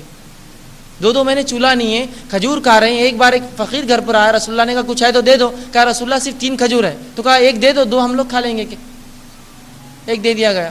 کیا مطلب تھوڑی سی عقل لڑانے کی ضرورت ہے کہ دین کے اندر جو واضح سورج سے چمک رہا ہے، ہم اتنی بدعت ایجاد کر لی کہ اگر کوئی غیر مسلم اسلام کو دیکھے تو کہیں گا یہ تو ہمارے دھرم سے سخت ہو گیا، یہ کرو وہ کرو، مرا تو اتنے کلو چاول دو، فلاں تو یہ کرو، تیسرا مناؤ 10واں اور 20واں اور 50واں 60واں اور سالواں مناؤ، اور یہ کرو، وہ کہیں گا اس سے اچھا جہاں ہوں بہتر ہوں میں۔ تو ایسا مت کیجیے اللہ کے لیے، تب بہرحال یہ بدعت اور خرافات میں سے، تو ایسا کرنا درست نہیں ہے، ٹھیک ہے؟ اسی طرح آگے لکھا کنڈوں کا منانا بہرحال درست نہیں ہے۔ انشاءاللہ سنت اور بدعت کی حقیقت پہ جب میرا بیان ہوگا جو 25 کو ہے غالباً، تو اس وقت آپ یہ سوال پوچھیں، انشاءاللہ تفصیلاً جواب دینے کی کوشش کروں گا۔ جی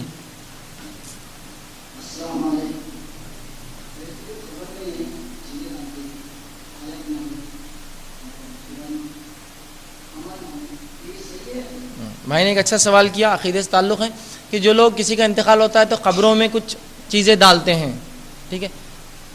اور بہت سی بار مردوں کے ساتھ عجیب عجیب سلوک، یہ بدعتیں ہیں سب موت کی، بہرحال اس میں بھی ایک ہے، اس کا عقیدے سے تعلق ہے۔ لوگ یہ سمجھتے ہیں کہ انسان زندگی میں کچھ بھی کرتا رہے اور اس کے بعد جب مر جائے تو تدفین کے وقت چند باتیں لکھ کر ساتھ میں دفنا دی جائے جو اس کے لیے فائدے مند ہوں گی۔ کچھ لوگ جبرائیل کے نام سے خط لکھتے ہیں، جبرائیل السلام علیکم، ان کو یہ دو یہ دو یہ دو۔ کیا جبرائیل نوکر ہے آپ کی؟ اگر وہ اللہ کا مقرب بندہ تھا تو اللہ خود دے دیں گا اس کو، جبرائیل کو بولنے کی ضرورت نہیں ہے اس چیز کو۔ تو جبرائیل کے نام سے خط لکھے جا رہے ہیں۔ کچھ لوگ عہد نامے ہوتے ہیں، کچھ عہد نامہ پتہ نہیں یہ کہاں سے اس کو ایجاد کیا گیا، عہد نامہ کچھ ایک کتاب ہوتی ہے، اس کو سینے پر رکھا جاتا ہے۔ سوال میرا یہ ہے کہ رسول اللہ صلی اللہ علیہ وسلم کا خود انتقال ہوا، کیا رکھا گیا کوئی؟ 1,50,000 سے زیادہ صحابہ تھے، کسی ایک کے ساتھ یہ کیا گیا؟ تابعین کی تعداد لاکھوں میں جا رہی، کسی ایک کے ساتھ یہ عمل ہوا؟ تب تابعین میں جب یہ نسلوں میں نہیں ہے، آپ جس امام کو ماننے کا دعویٰ کرتے کیا اس نے حکم دیا؟ نہیں ہے تو پھر کیوں کرتے ہو یہ عمل؟ سوال یہ ہے، جب یہ نسلوں میں یہ عمل ہی نہیں پایا جا رہا، کوئی عہد نامہ یا فلاں فلاں پتہ نہیں کیا کیا کرتے ہیں اور عجیب عجیب رسومات ہیں، تو بہرحال یہ درست نہیں، یہ عقیدے کی برائی ہے، لہٰذا اس کو چھوڑے، یہ طریقہ صحیح نہیں ہے۔ جی کسی نے ایک سوال کیا، کیا دیواروں پر آیاتیں لگانا بھی شرک میں شامل ہے؟ تو بہرحال دیواروں پر آیاتیں لگانا شرک نہیں ہے، پہلی چیز تو جان لیں شرک نہیں ہے، لیکن دیواروں پر آیاتیں صرف دیواروں کو یا گھروں کو خوبصورت بنانے کے لگانا یہ غلط ہے۔ قرآن کسی گھر کو سجانے کے لیے نہیں آیا ہے، یہ اللہ کی کتاب ہدایت کے لیے آئی، پڑھانے کے لیے، سیکھنے سکھانے اور عمل کے لیے آئی ہے۔ اس کو دیواروں پہ لگا کر آپ سمجھیں گے بڑا مجھے ثواب ہوں گا، یہاں سے شیطان نہیں ہوگا، وہاں سے فلاں نہیں ہوگا، اس سے کچھ نہیں ہونے والا۔ اور قرآن کوئی سجانے دھجانے کی چیز نہیں، یاد رکھی، اور لہٰذا بہرحال یہ شرک نہیں ہے، لیکن ایسا نہ کریں۔ اور بالخصوص قرآن کو کیلیگرافی میں لکھنا، کیلیگرافی سمجھتا ہوں، ایسی عجیب عجیب خط آتی کہ کہاں الف ہے اور کہاں بے، کچھ سمجھ میں نہیں آتا، کچھ تو بھی کھچڑی جیسی بنی ہوئی اور لگا دی، یہ کیا ہے؟ سورہ فاتحہ۔ اب پڑھوں تو کیسے پڑھوں اس کو میں؟ کیا رسول اللہ پہ جو قرآن اترا ایسا لکھا گیا کہ سبھی ایک جگہ اتنے اس میں سورہ فاتحہ صرف لکھا ہوا، اور اتنا عجیب انداز سے کہ کوئی پڑھ بھی نہیں سکتا ہے۔ ہاں اگر کوئی اس نیت سے لگائے کہ اس کے جاتے آتے دیکھنے سے ہم یاد کر لیں گے اس چیز کو، یا اس کو دیکھ دیکھ کر بچے ہمارے یاد کر لیں گے، تو پھر حرج نہیں، پھر حرج نہیں۔ لیکن اگر کوئی اس نیت سے لگا جس طرح سے آج ہو رہا ہے، قرآن کی کچھ آیتوں کو مخصوص جمع کیا جاتا ہے دکانوں مکان کی خیر و برکت کے لیے، 29 حروف لکھے ہوئے، یا 4x4 کا ڈبہ بنا ہوا، 4 4 4 4 کیا، ہا میم یاسین تاسین تا ہا نون قاف ہائے میم، یہ پورا لکھا ہوا، یہ کیا ہے؟ دکانوں مکان کی خیر و برکت کے لیے، لٹکا دو فائدہ ہو گیا، ہاں یہ شرک ہے۔ یہ تو دکانوں مکان کی خیر و برکت قرآن کے لٹکانے سے نہیں، اس پر عمل کر کے رب کو خوش کر کے آتی ہے۔ سمجھے آپ بات کو؟ سمجھے آپ بات کو؟ تو لگا دیتے ہیں اس نیت سے کہ خیر و برکت لائیں گا۔ اب سوال یہ ہے جو الفاظ لٹکائے وہ ہے کیا؟ الف لام میم، کسی کو معنی معلوم ہے اس کا؟ ہاں میم معنی معلوم ہے اس کا؟ یاسین، جس کا معنی بھی نہیں معلوم لٹکا دیا آپ نے، عجیب بات ہے۔ کم سے کم ایسی آیت لٹکاتے کہ بھائی سمجھ میں آ رہا کہ رزق کی کچھ بات ہو رہی تاکہ اسے عقیدہ بلند ہو کہ اللہ رزق دینے والا، ہاں چلو وہ بات بھی سمجھ میں آتی، ٹھیک ہے۔ اب سوال یہ ہے کیا واقعی میں یہ چیز ہوتی ہے؟ تو میں کہوں گا آپ وہ آدمی کو پکڑیے جو تختیاں بیچتا ہے، کہ پوچھیے بھائی صاحب کتنے میں لاتے ہو؟ تو کہیں گے بمبئی سے لاتا ہوں۔ کتنے گھر پہ؟ بولیں گے 1000 2000 ایک ساتھ لاتے ہم، اور 10 20 بک جاتی، گھر چل جاتا، 10 20 تختیاں آپ جیسے لوگ لے لیتے، گھر چل جاتا۔ سوال یہ جس کے گھر پہ 1000 پڑے ہوئے ہیں اس کے گھر میں کیوں خیر و برکت نہیں آ رہی؟ آپ کو دے رہا برابر خیر و برکت والا لا کے، اس کے پاس 1000 ہے، وہ کوانٹٹی میں لائے ہول سیل میں، اور بول رہا بھی 10 20 بک گئی تو کمائی ہو جاتی تو کئی بچے بھوکے رہتے۔ تو تھوڑی سی عقل لڑا سکتا نہیں ایک آدمی؟ ہاں لڑا سکتا ہے نا، ٹھیک ہے۔ تو بات بالکل واضح ہے۔ تو بہرحال اس طرح سے قرآن کا استعمال نہیں، ہاں کوئی یاد کرنے کے لیے یا لوگ آتے آتے پڑھے تاکہ اجر ملے ایک الگ چیز ہے، لیکن سجانے کے لیے، دھجانے کے لیے، خوبصورتی کے لیے، دیوار کی رونق رنگت کے لیے، حفاظت کی نیت سے مت لگائے۔ ہاں یاد کر لے لوگ پڑھے تاکہ اجر ملے، ایسا لگا سکتے ہیں۔ وعلیکم السلام۔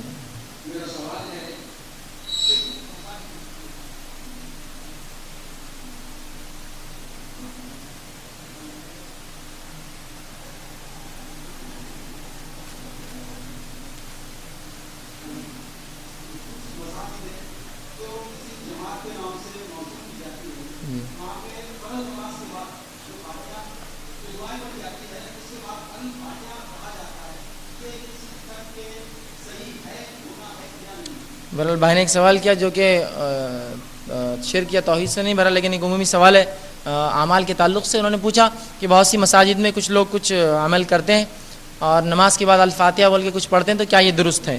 تو بہرحال اس عمل کرنے کی وجہ جب میں نے پوچھا کچھ لوگوں سے تو کہا تاکہ اس بہانے لوگ فاتحہ پڑھ لے. فاتحہ سے مراد پھر سورہ فاتحہ یاد رکھیں، یہاں یہ مراد ہے تاکہ اس بہانے لوگ سورہ فاتحہ پڑھ لے. تو یاد رکھ لیے ایسا عمل رسول اللہ ثابت نہیں ہے کہ نماز کے بعد آپ نے کبھی دعا کروائی اور پھر کل فاتحہ، پھر صحابہ رک گئے کچھ تو بیچ میں 3 بار کھول لو اور یہ فلاں فلاں پڑھا پھر ہاتھ پھیرا. رسول اللہ ثابت نہیں ہے، اور ہم شریعت میں رسول اللہ صلی اللہ علیہ وسلم کی تابع ہے، ماتحت ہے، ان کے پیچھے ہے. لہٰذا جو عمل ہمارے رسول نے نہیں کیا، خلفائے راشدین سے ثابت نہیں ہے، صحابہ سے تابعین تبع تابعین ثابت نہیں ہے، لہٰذا اس کا کرنا درست نہیں ہے اور یہ بدعت میں شمار ہوتا ہے اس چیز کا. خواتین کی طرف سے ایک سوال ہے کہ ہم لوگوں سے کہتے ہیں کہ خبروں پہ جانا شرک ہے، لیکن وہ وکیل اور جج کی مثال دے کر چپ کرا دیتے ہیں، ہم کیسے سمجھائیں؟ اچھا سوال کیا کسی نے کہ لوگ خبروں پر جاتے ہیں اس نیت سے کہ کچھ اللہ کے علاوہ دوسروں کے ذریعے سے اللہ کو راضی کر کے مانگے، اور جب ہم کہتے ہیں یہ کیا ہے تو لوگ کہتے ہیں کہ یہ مثال دیتے ہیں جج کی. جج کی مثال کے علاوہ ایک مثال میں بھی بتاتا ہوں آپ کو، ٹرین کی مثال دیتے ہیں، انجن چلتا تو ڈبے پیچھے خود بخود آ جاتے. بڑی مثالیں بڑی ہے لوگوں کے پاس. سب سے پہلی بات یاد رکھیے اللہ کے دین میں اس کی شریعت میں من مانی گھٹیا مثالیں مت گڑیے. اللہ کی دین اس کی شریعت میں من مانی گھٹیا مثالیں مت گڑیے. یہ جج اور وکیل کی مثال تو اتنی بدتر اور گھٹیا ہے کہ میں اس کے بارے میں ابھی بتاتا ہوں آپ کو، آپ تب سمجھ میں آیا کتنی بڑی غلطی ہم کر رہے تھے. وکیل اور جج کی مثال. میرا یہ سوال ہے کیا میرا رب بھی اس جج جیسا ہے؟ جی جج کی بات تم جو اگزامپل دنیا کا دے رہے ہو، سوال یہ ہے کیا میرے رب کو علم نہیں ہے؟ میرا دنیا میں اگر کسی آدمی تک رسائی کرنا ہے تو وسیلے کی پہچان کی ضرورت پڑتی ہے، اس لیے کہ وہ مجھے پہچانتا نہیں ہے. جج کو پتہ نہیں ہے میرا کیس کیا ہے، اس لیے وکیل کی ضرورت پڑتی ہے. سوال یہ کیا میرا رب بھی اس جج جیسا ہے کہ اس کو میرا کیس معلوم نہیں ہے، میرے مشکل اور مصیبتیں نہیں، میری پریشانی نہیں معلوم، جو مجھے اس وکیل کی ضرورت ہے؟ کتنی گھٹیا مثال ہے نا. وہ جج کو خود علم نہیں ہے کہ وہ کیا کر رہا ہے، کیوں کر رہا ہے، زندہ رہیں گا یا مر جائیں گا، اس کے سیٹ کے نیچے کیا ہے، اس کی گاڑی میں کیا معاملہ ہے، اس کو علم نہیں ہے، لہٰذا اس کو ایک وکیل کی ضرورت ہے. تو کیا میرا رب بھی ایسا ہے، اس کو علم نہیں ہے لہٰذا اس کو وکیل کی ضرورت ہے؟ کوئی اس تک باتیں پہنچائے. سوال یہ ہے بنیادی. تو یہ عقیدے کا بہت بڑا بگاڑ ہے، یاد رکھیے بہت بڑا بگاڑ. اور منمانی پتہ نہیں کیا کیا مثالیں بنا لی اور گڑھ لی اللہ کے لیے، جبکہ اللہ رب العزت تو جو ہے اتنا نزدیک ہے کہ ہمارے شہرک سے نزدیک ہے. وہ تمام باتوں کو ہماری جانتا ہے، ذہن کے خیالات کو جانتا ہے، جو دل میں باتیں سوچتے تمام چیز جانتا ہے. بولتے بھی ہے لیکن پھر بولتے ہیں ڈائریکٹ نہیں سنتا، ڈائریکٹ نہیں سنتا. آئیے اب دیکھتے کہ اللہ سیدھے نہیں سنتا اپنی بندوں کی. آئیے اس کا بھی دیکھتے ہیں. قرآن کے اندر اللہ رب العزت نے کچھ لوگوں کی دعاؤں کے تعلق سے تذکرہ کیا. اللہ سے دعا کیا؟ اسے مانگنا، یہ دعا ہے. دنیا کے اندر سب سے اللہ کی مخلوق میں سب سے بدترین مخلوق کون سی ہو سکتی ہے؟ سب سے بدترین کون سی شخصیت ہے؟ میں اور آپ سب جانتے ہیں اس کو. وہ ہے جس نے ہمارے باپ کو جنت سے نکالا ہے نا، جس کو ابلیس کہتے ہیں، جس کو شیطان کہتے ہیں. ٹھیک ہے، یہ گناہ کے معاملے میں کتنا گناہ گار ہے بتائیے مجھے؟ حد درجے سے زیادہ گناہ گار ہے یہ، معلوم؟ حد درجے سے زیادہ. کیوں تو تمام انسانیت کا گناہ. رسول اللہ نے کوئی اگر برائی شروع کرے تمام کرنے والوں کا اجر بھی گناہ بھی اس پہ جاتا ہے. تو اس نے تو پوری انسانیت کو بگاڑ میں ڈالا، تو ظاہر سی بات ہے سب سے گناہ گار یہ ہوا. ٹھیک ہے، اب آئیے قرآن کے اندر اللہ رب العزت فرماتا ہے سورہ اعراف، سورہ نساء اور مختلف سورہ قصص میں اس کے واقعات آتے ہیں مختلف جگہوں پر. شیطان کے اللہ کی کلام ہے کہ کہا شیطان نے اللہ سے اے اللہ مجھے دوبارہ اٹھائے جانے تک مہلت دی جائے. کیا کہا شیطان نے اللہ سے جب اکالا گیا کہ تم آدم، تمہاری بیوی اور تم تینوں زمین پہ جاؤ، اب آپس میں دشمن ہو. شیطان نے کہا اللہ مجھے مہلت دی جائے، چھوٹ دی جائے. کب تک؟ دوبارہ اٹھائے جانے تک. اللہ نے کہا انک من المنتظرین، جا چھوٹ دی گئی تجھے، جا لے لے تو چھوٹ. سوال یہ ہے شیطان اللہ سے سیدھے مانگے، اللہ سیدھے دے رہا اس کو، اور میں مومن ہو کے نہیں مانگ سکتا سیدھے.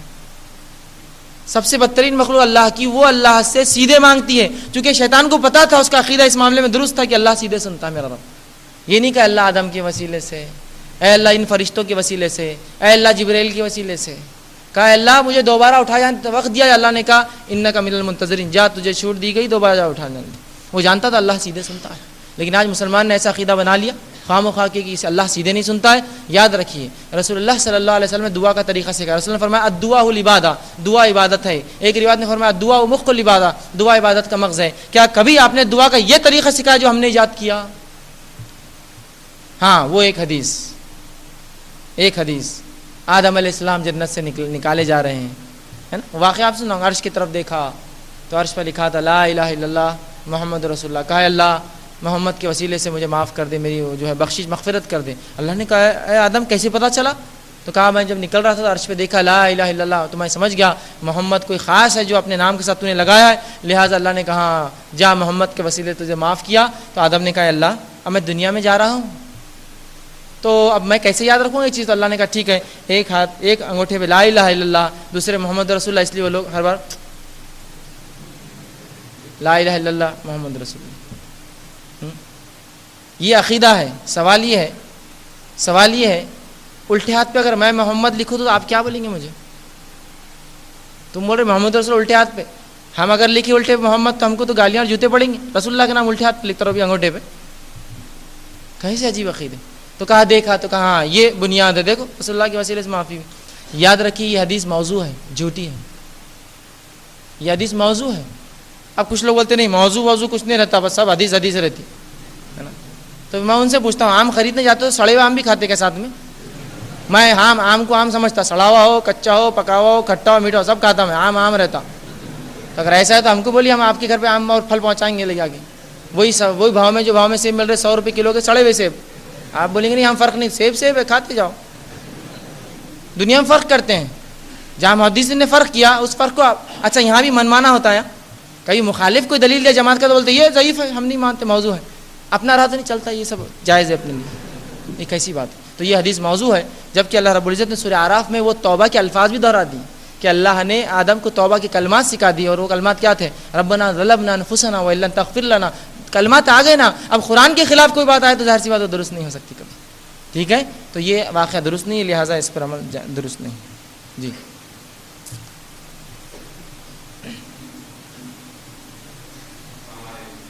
السلام علیکم۔ دنیا میں شیطان کتنے ہیں جو انسانوں کی نفس کو یا انسان کو زندگی کو یا دماغ کو بلائے؟ آپ شیطان کے مطابق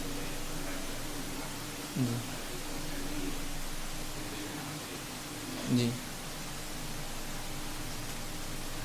نہیں میں سمجھ نہیں پایا آپ کا سوال، ایک بار۔ دنیا میں شیطان کتنے ہیں؟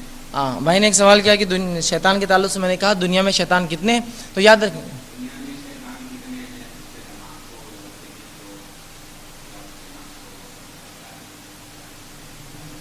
دنیا میں شیطان کتنے ہیں شیطان کے دل کو جی بہکاتے ہیں بول کر، جی جی جی بہکاتے ہیں۔ بہرحال بھائی نے سوال کیا کہ دنیا میں شیطان کتنے ہیں جو انسان کے دل دماغ اور نفس کو بہکاتے ہیں اس اعتبار سے، تو بہرحال یاد رکھیے اصل تو جو بنیاد ہے وہ ایک ہے، اس کا نام ابلیس تھا، جو پہلا شیطان جس کو ہم کہتے ہیں وہ اس کی صفت ہے، اور اس کے پیروکار ہیں، اس کا ایک گروہ ہے جو کیا کرتا ہے اس کے ساتھ مل کر انسانوں کو بہکاتا ہے۔ تو ایسے بہت سے ہیں جو اس کے متبعین ہیں، اس کے ماننے والے، اور وہ اس کے ساتھ مل کر انسانوں کو بہکاتے ہیں۔ اب ان کی تعداد واللہ عالم بالصواب، اللہ ہی بہتر جانتا ہے کہ کیا ان کی تعداد رہی ہوں گی یا کتنے ہوں گے، بہرحال وہ کافی ہے۔ ہاں لیکن ان میں سے جو ایک ہے ابلیس وہ ہمیشہ زندہ رہیں گا، باقیہ اس کی فوج میں لوگ آتے اور جاتے رہتے ہیں، ٹھیک ہے، باقی وہ ایک ہے جو قیامت تک رہیں گا اور لوگوں کو بہکاتا رہیں گا، بہرحال تعداد ہمیں نہیں پتا۔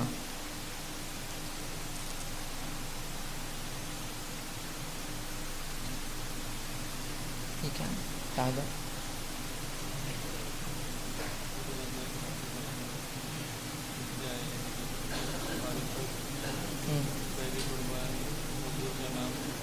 نہیں وہ جانتا عقیدے سے، بدعت وہ سنت کس میں؟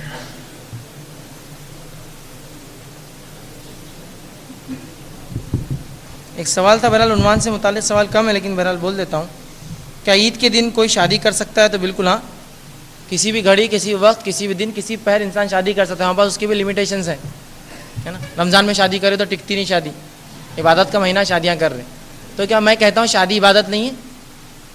ہاں شادی عبادت نہیں ہے، عبادت ہے۔ رسول اللہ صلی اللہ علیہ وسلم فرماتے ہیں کہ اللہ کے رسول نے کہا اگر تم اپنی بیوی سے ہم بستری بھی کرتے ہو اللہ ثواب دیتا، تو کہا اللہ کے رسول یہ تو ہمارا مفاد ہے، اس پہ کیوں ثواب؟ تو کہا اگر تم زنا کرو تو اللہ سزا دیں گا، تو کہا ہاں، تو کہا پھر جب زنا چھوڑ کر تم اچھا کام کرو گے اس کے بدل میں وہ کام ہو تو پھر ثواب کیوں نہیں دیں گا آپ کو؟ بہرحال شادی بھی اجر ہے، تو یقیناً بالکل کبھی بھی آپ کر سکتے ہیں، اگر ارادہ ہو تو کر لیجیے اس عید کے دن، کوئی مسئلہ نہیں ہے۔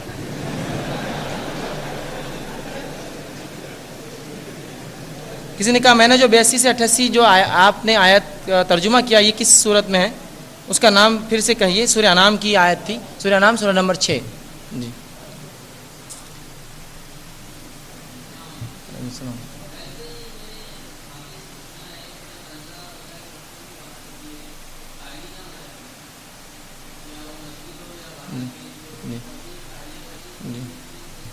بہرحال ایک بھائی نے سوال کر لیا, چونکہ واقعہ ہوا کہ انہوں نے کسی سنا کہ تالیاں نہ بجائے, یہ درست نہیں. تو بہرحال یاد رکھیے تالیوں کا بجانا شریعت اسلامیہ میں حرام نہیں ہے. کوئی کسی کی سراہنا کے لیے, بڑھاوا دینے کے لیے اگر کبھی تالی بجا دے جو کہ کافروں کی مشابہت میں نہ ہو, کسی کا کبھی انسان خوشی میں تالی بجا دیتا ہے, خوش ہوتا ہے تو وہ تالی بجاتا ہے, اس کی فطرت کا دیکھیے حصہ ہی, اس سے ہٹ کر نہیں. اور شریعت نے یہاں روکا نہیں ہے, اس کو روکا نہیں. ہاں کافروں کی مشابہت میں وہ جگہ ہوتا تو ہم بھی وہ اسٹائل میں وہ کریں گے, تو بہرحال وہ درست نہیں ہے. تو لہٰذا تو یہ حرام نہیں ہے, یاد رکھیے. تو اگر کوئی خوش ہو کر یا کسی چیز سے بجا دے تو بہرحال حرام نہیں, لہٰذا اس لیے میں نے ٹوکا نہیں کسی کو, ورنہ عمومی طور سے ایسا نہیں ہونا چاہیے. لیکن کوئی کر دے تو بہرحال اس میں کوئی حرج تو نہیں, حرام چیز نہیں ہے, لہٰذا اس لیے میں نے ٹوکا نہیں. کسی نے سوال کیا اگر کسی بچے کو نظر لگ جائے تو بچہ بیمار ہو جائے, جو لوگ اس محفل میں تھے تو ان کو وضو کرائے, پھر پانی پر دم کر کے اس پانی سے بچے کو نہلائے, یا پھر ان کے جھوٹے برتن سے اسے نہلائے, کیا یہ حدیث سے ثابت؟ بہرحال یاد رکھیے اگر کسی کو نظر لگ جاتی ہے تو اگر کسی سے نظر لگی معلوم ہے تو اس شخص کو آپ غسل کرائے, وضو کرائے, اس کے وضو کا پانی جمع کرے اور اس شخص کے سر سے بہائے جس کو نظر لگی ہو. معلوم ہے تو, اور معلوم نہیں ہے تو سورہ فلق اور سورہ ناس کی تلاوت کرے, یہی نظر کا علاج ہے. کوئی جھاڑو لے کر کچھ پھونکتے, گھماتے, پھٹ پھٹ پھٹ ایک ٹکڑا توڑ کے پھینک دیتے. میں نے بہت سی بار پوچھا خواجہ کیا پڑھتے آپ؟ امی ایسا گھمان نہیں کرتے. کیا پڑھتے ہو تو معلوم ہو نہیں, ہمارے اماں کرتے تھے ہم بھی کر رہے, دادی کرتے, خالی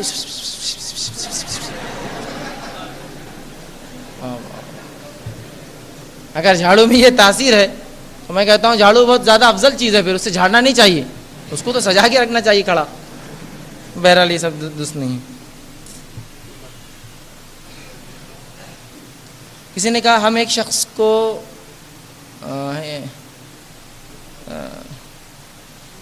کہا کہ تعویذ پہننا شرک ہے, لیکن وہ نہیں مانتے اور کہتے ہیں کہ ہم جو تعویذ لاتے ہیں اس کا عمل بھی ہوتا ہے. کسی نے بہرحال کہا کہ تعویذ پہنتے ہیں اور اس کا عمل ہوتا ہے, تو بہرحال یاد رکھیے تعویذ کسی قسم کا ہو درست نہیں. رسول اللہ صلی اللہ علیہ وسلم کی ایک حدیث بخاری کی روایت سنا دیتا ہوں. 10 لوگ آپ کے پاس آئے, 10 نے ایمان قبول کرنے کا اظہار کیا, رسول اللہ نے 9 کا ایمان قبول کر لیا, ایک کا نہیں کیا. وہ اللہ کے رسول میرا ایمان کیوں قبول نہیں کیا آپ نے؟ تو کہا تو نے تعویذ پہن رکھا ہے لہٰذا تیرا ایمان قابل قبول نہیں. یہ رسول اللہ کے پاس سامنے کی بات ہے. اب میں نہیں سمجھتا ہوں امت کا کوئی مفتی اس کے خلاف بات کر سکتا. رسول اللہ نے اس کا ایمان قابل اعتبار نہیں سمجھا جس نے تعویذ پہن رکھا تھا, بخاری کی روایت ہے, یاد رکھیے. تو میں اور آپ اگر سمجھتے ہیں اس طرح سے کہ وہ کہے کہ نہیں ہمارا کوئی عمل ہے, بہرحال پھر وہ اس کی دلیل لائے اور ثابت ہو تو کرتا رہے, نہ ہو تو بہرحال ہم چاہیں گے کہ چھوڑ دیں. یاد رکھیے ہم جو ہے محتاج ہے کتاب و سنت کے, کہ وہ جو ہم کو ڈائریکشن دیں ہم وہ کام کریں گے. ٹھیک ہے, اگر ہے تو ضرور کریں گے سر آنکھوں پر, چاہے میں بولوں یا چاہے شیطان بولے, صحیح بات صحیح ہوتی ہے اس کو ماننا چاہیے, اور غلط بات غلط ہوتی چاہے میں بولوں یا کوئی اور علامہ بولے, غلط غلط ہے. ٹھیک ہے, دودھ دودھ ہے, پانی پانی ہے, سفید سفید ہے, کالا کالا ہے, دن دن ہے, رات رات ہے, اچھا اچھا ہے, برا برا ہے, علم علم ہے اور جہالت جہالت ہے. تو آپ فرق کیجئے اس میں, صحیح بات کو قبول کیجئے, کسی کی بھی غلط بات کو چھوڑ دیا کریں. جی السلام.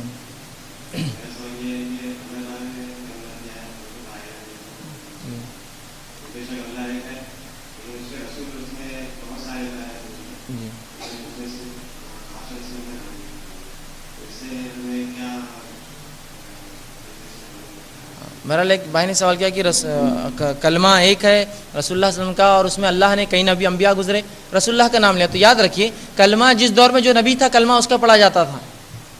ہم چونکہ رسول اللہ صلی اللہ علیہ وسلم کی امت اور آخری امت ہے لہذا رسول اللہ کلمہ پڑھتے ہیں ہم, ورنہ اس کے پہلی جتنی امتیں تھیں وہ اپنا اپنا کلمہ پڑھتی تھی, جو بھی ان کا کلمہ رہا ہو, لا الہ الا اللہ موسیٰ رسول اللہ لا الہ, بہرحال جو بھی ان کا کلمہ رہا ہو وہ اپنے نبی کا کلمہ پڑھتی تھی, اور جو بھی زبان ان کی رہی اس میں پڑھتی تھی. اور رسول اللہ چونکہ آخری نبی تھے تو لہٰذا ہم کو کلمہ دیا گیا, لیکن اس سے یہ نہیں ثابت ہوتا کہ رسول اللہ کا نام چونکہ رسول اللہ کے نام کے بعد آتا ہے لہٰذا ہم اس کو اس طرح سے استعمال کریں کہ جس طرح سے لوگ غلط طریقے سے استعمال کرتے وہ اس کا معنی نہیں. لیکن جو بھی امتیں پچھلی گزری ہے ان کے اپنے کلمات تھے اور وہ اپنے نبی کا کلمہ اس اعتبار سے پڑھتے تھے.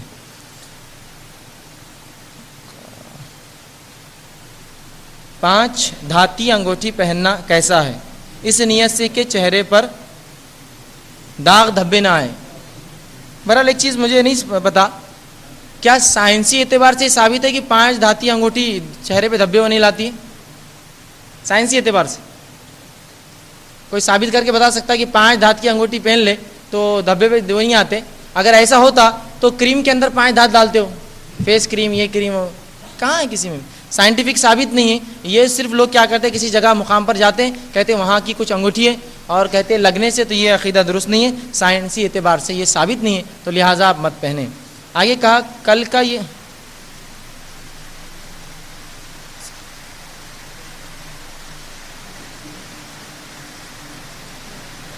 اچھا کل کے تعلق سے ایک سوال غلط فہمی تھی کہ اگر شوہر ساڑی پہننے کی اجازت دے تو کیا ساڑی پہنے یا نہیں؟ اگر شوہر اجازت دے تو اختیاری معاملہ ہے، آپ کہیں مجھے شرٹ شلوار پسند ہے، ساڑی نہیں پہن سکتی، ٹھیک ہے، تو یہ اختیاری معاملہ ہے، نہ پہننے کو آپ ترجیح دیں، نہ پہننے کو بہرحال آپ ترجیح دیں۔ آواز آ رہی ہے؟ آواز آ رہی ہے؟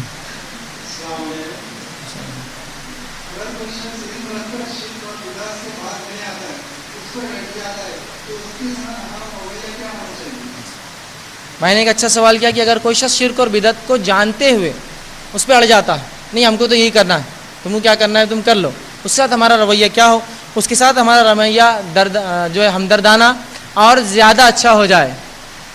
کیوں؟ تو جتنا زیادہ بگاڑ اتنی اچھے سے اصلاح۔ رسول اللہ نے جتنا کٹر کافر اس کو اتنے زیادہ بار دعوت دی۔ خالد بن ولید کو رسول اللہ نے 72 مرتبہ دعوت دی، وہ کہتے ہیں کہ رسول اللہ 70 سے زیادہ مرتبہ میرے پاس نہیں آتے میں آج بھی کافر رہتا۔ تو جتنا زیادہ شرک بدعت میں ملوث اتنے اچھے سے سمجھائیے۔ ہاں کہیں اگر سختی بہتر ہے سختی کیجیے، کہیں نرمی اور پیار بہتر ہے تو نرمی اور پیار بہتر ہے، وہ زیادہ انشاءاللہ اچھا ہوگا، اور ہو سکتا ہے وہ آپ کا یہ رویہ دیکھ کر اس عمل کو چھوڑ دیں، اس کو دلائل سے، اچھی باتوں سے، قرآن حدیث سے، رسول اللہ کے واقعہ سے سمجھائیے، انشاءاللہ سمجھیں گا، پھر بھی اڑ جائے تو محبت کا رویہ رکھیں تاکہ اگلی بار پھر اس کی اصلاح کر سکیں، ورنہ اگر لڑ پڑیں گے تو کل کو آپ کی بات نہیں مانیں گا وہ دوسرے۔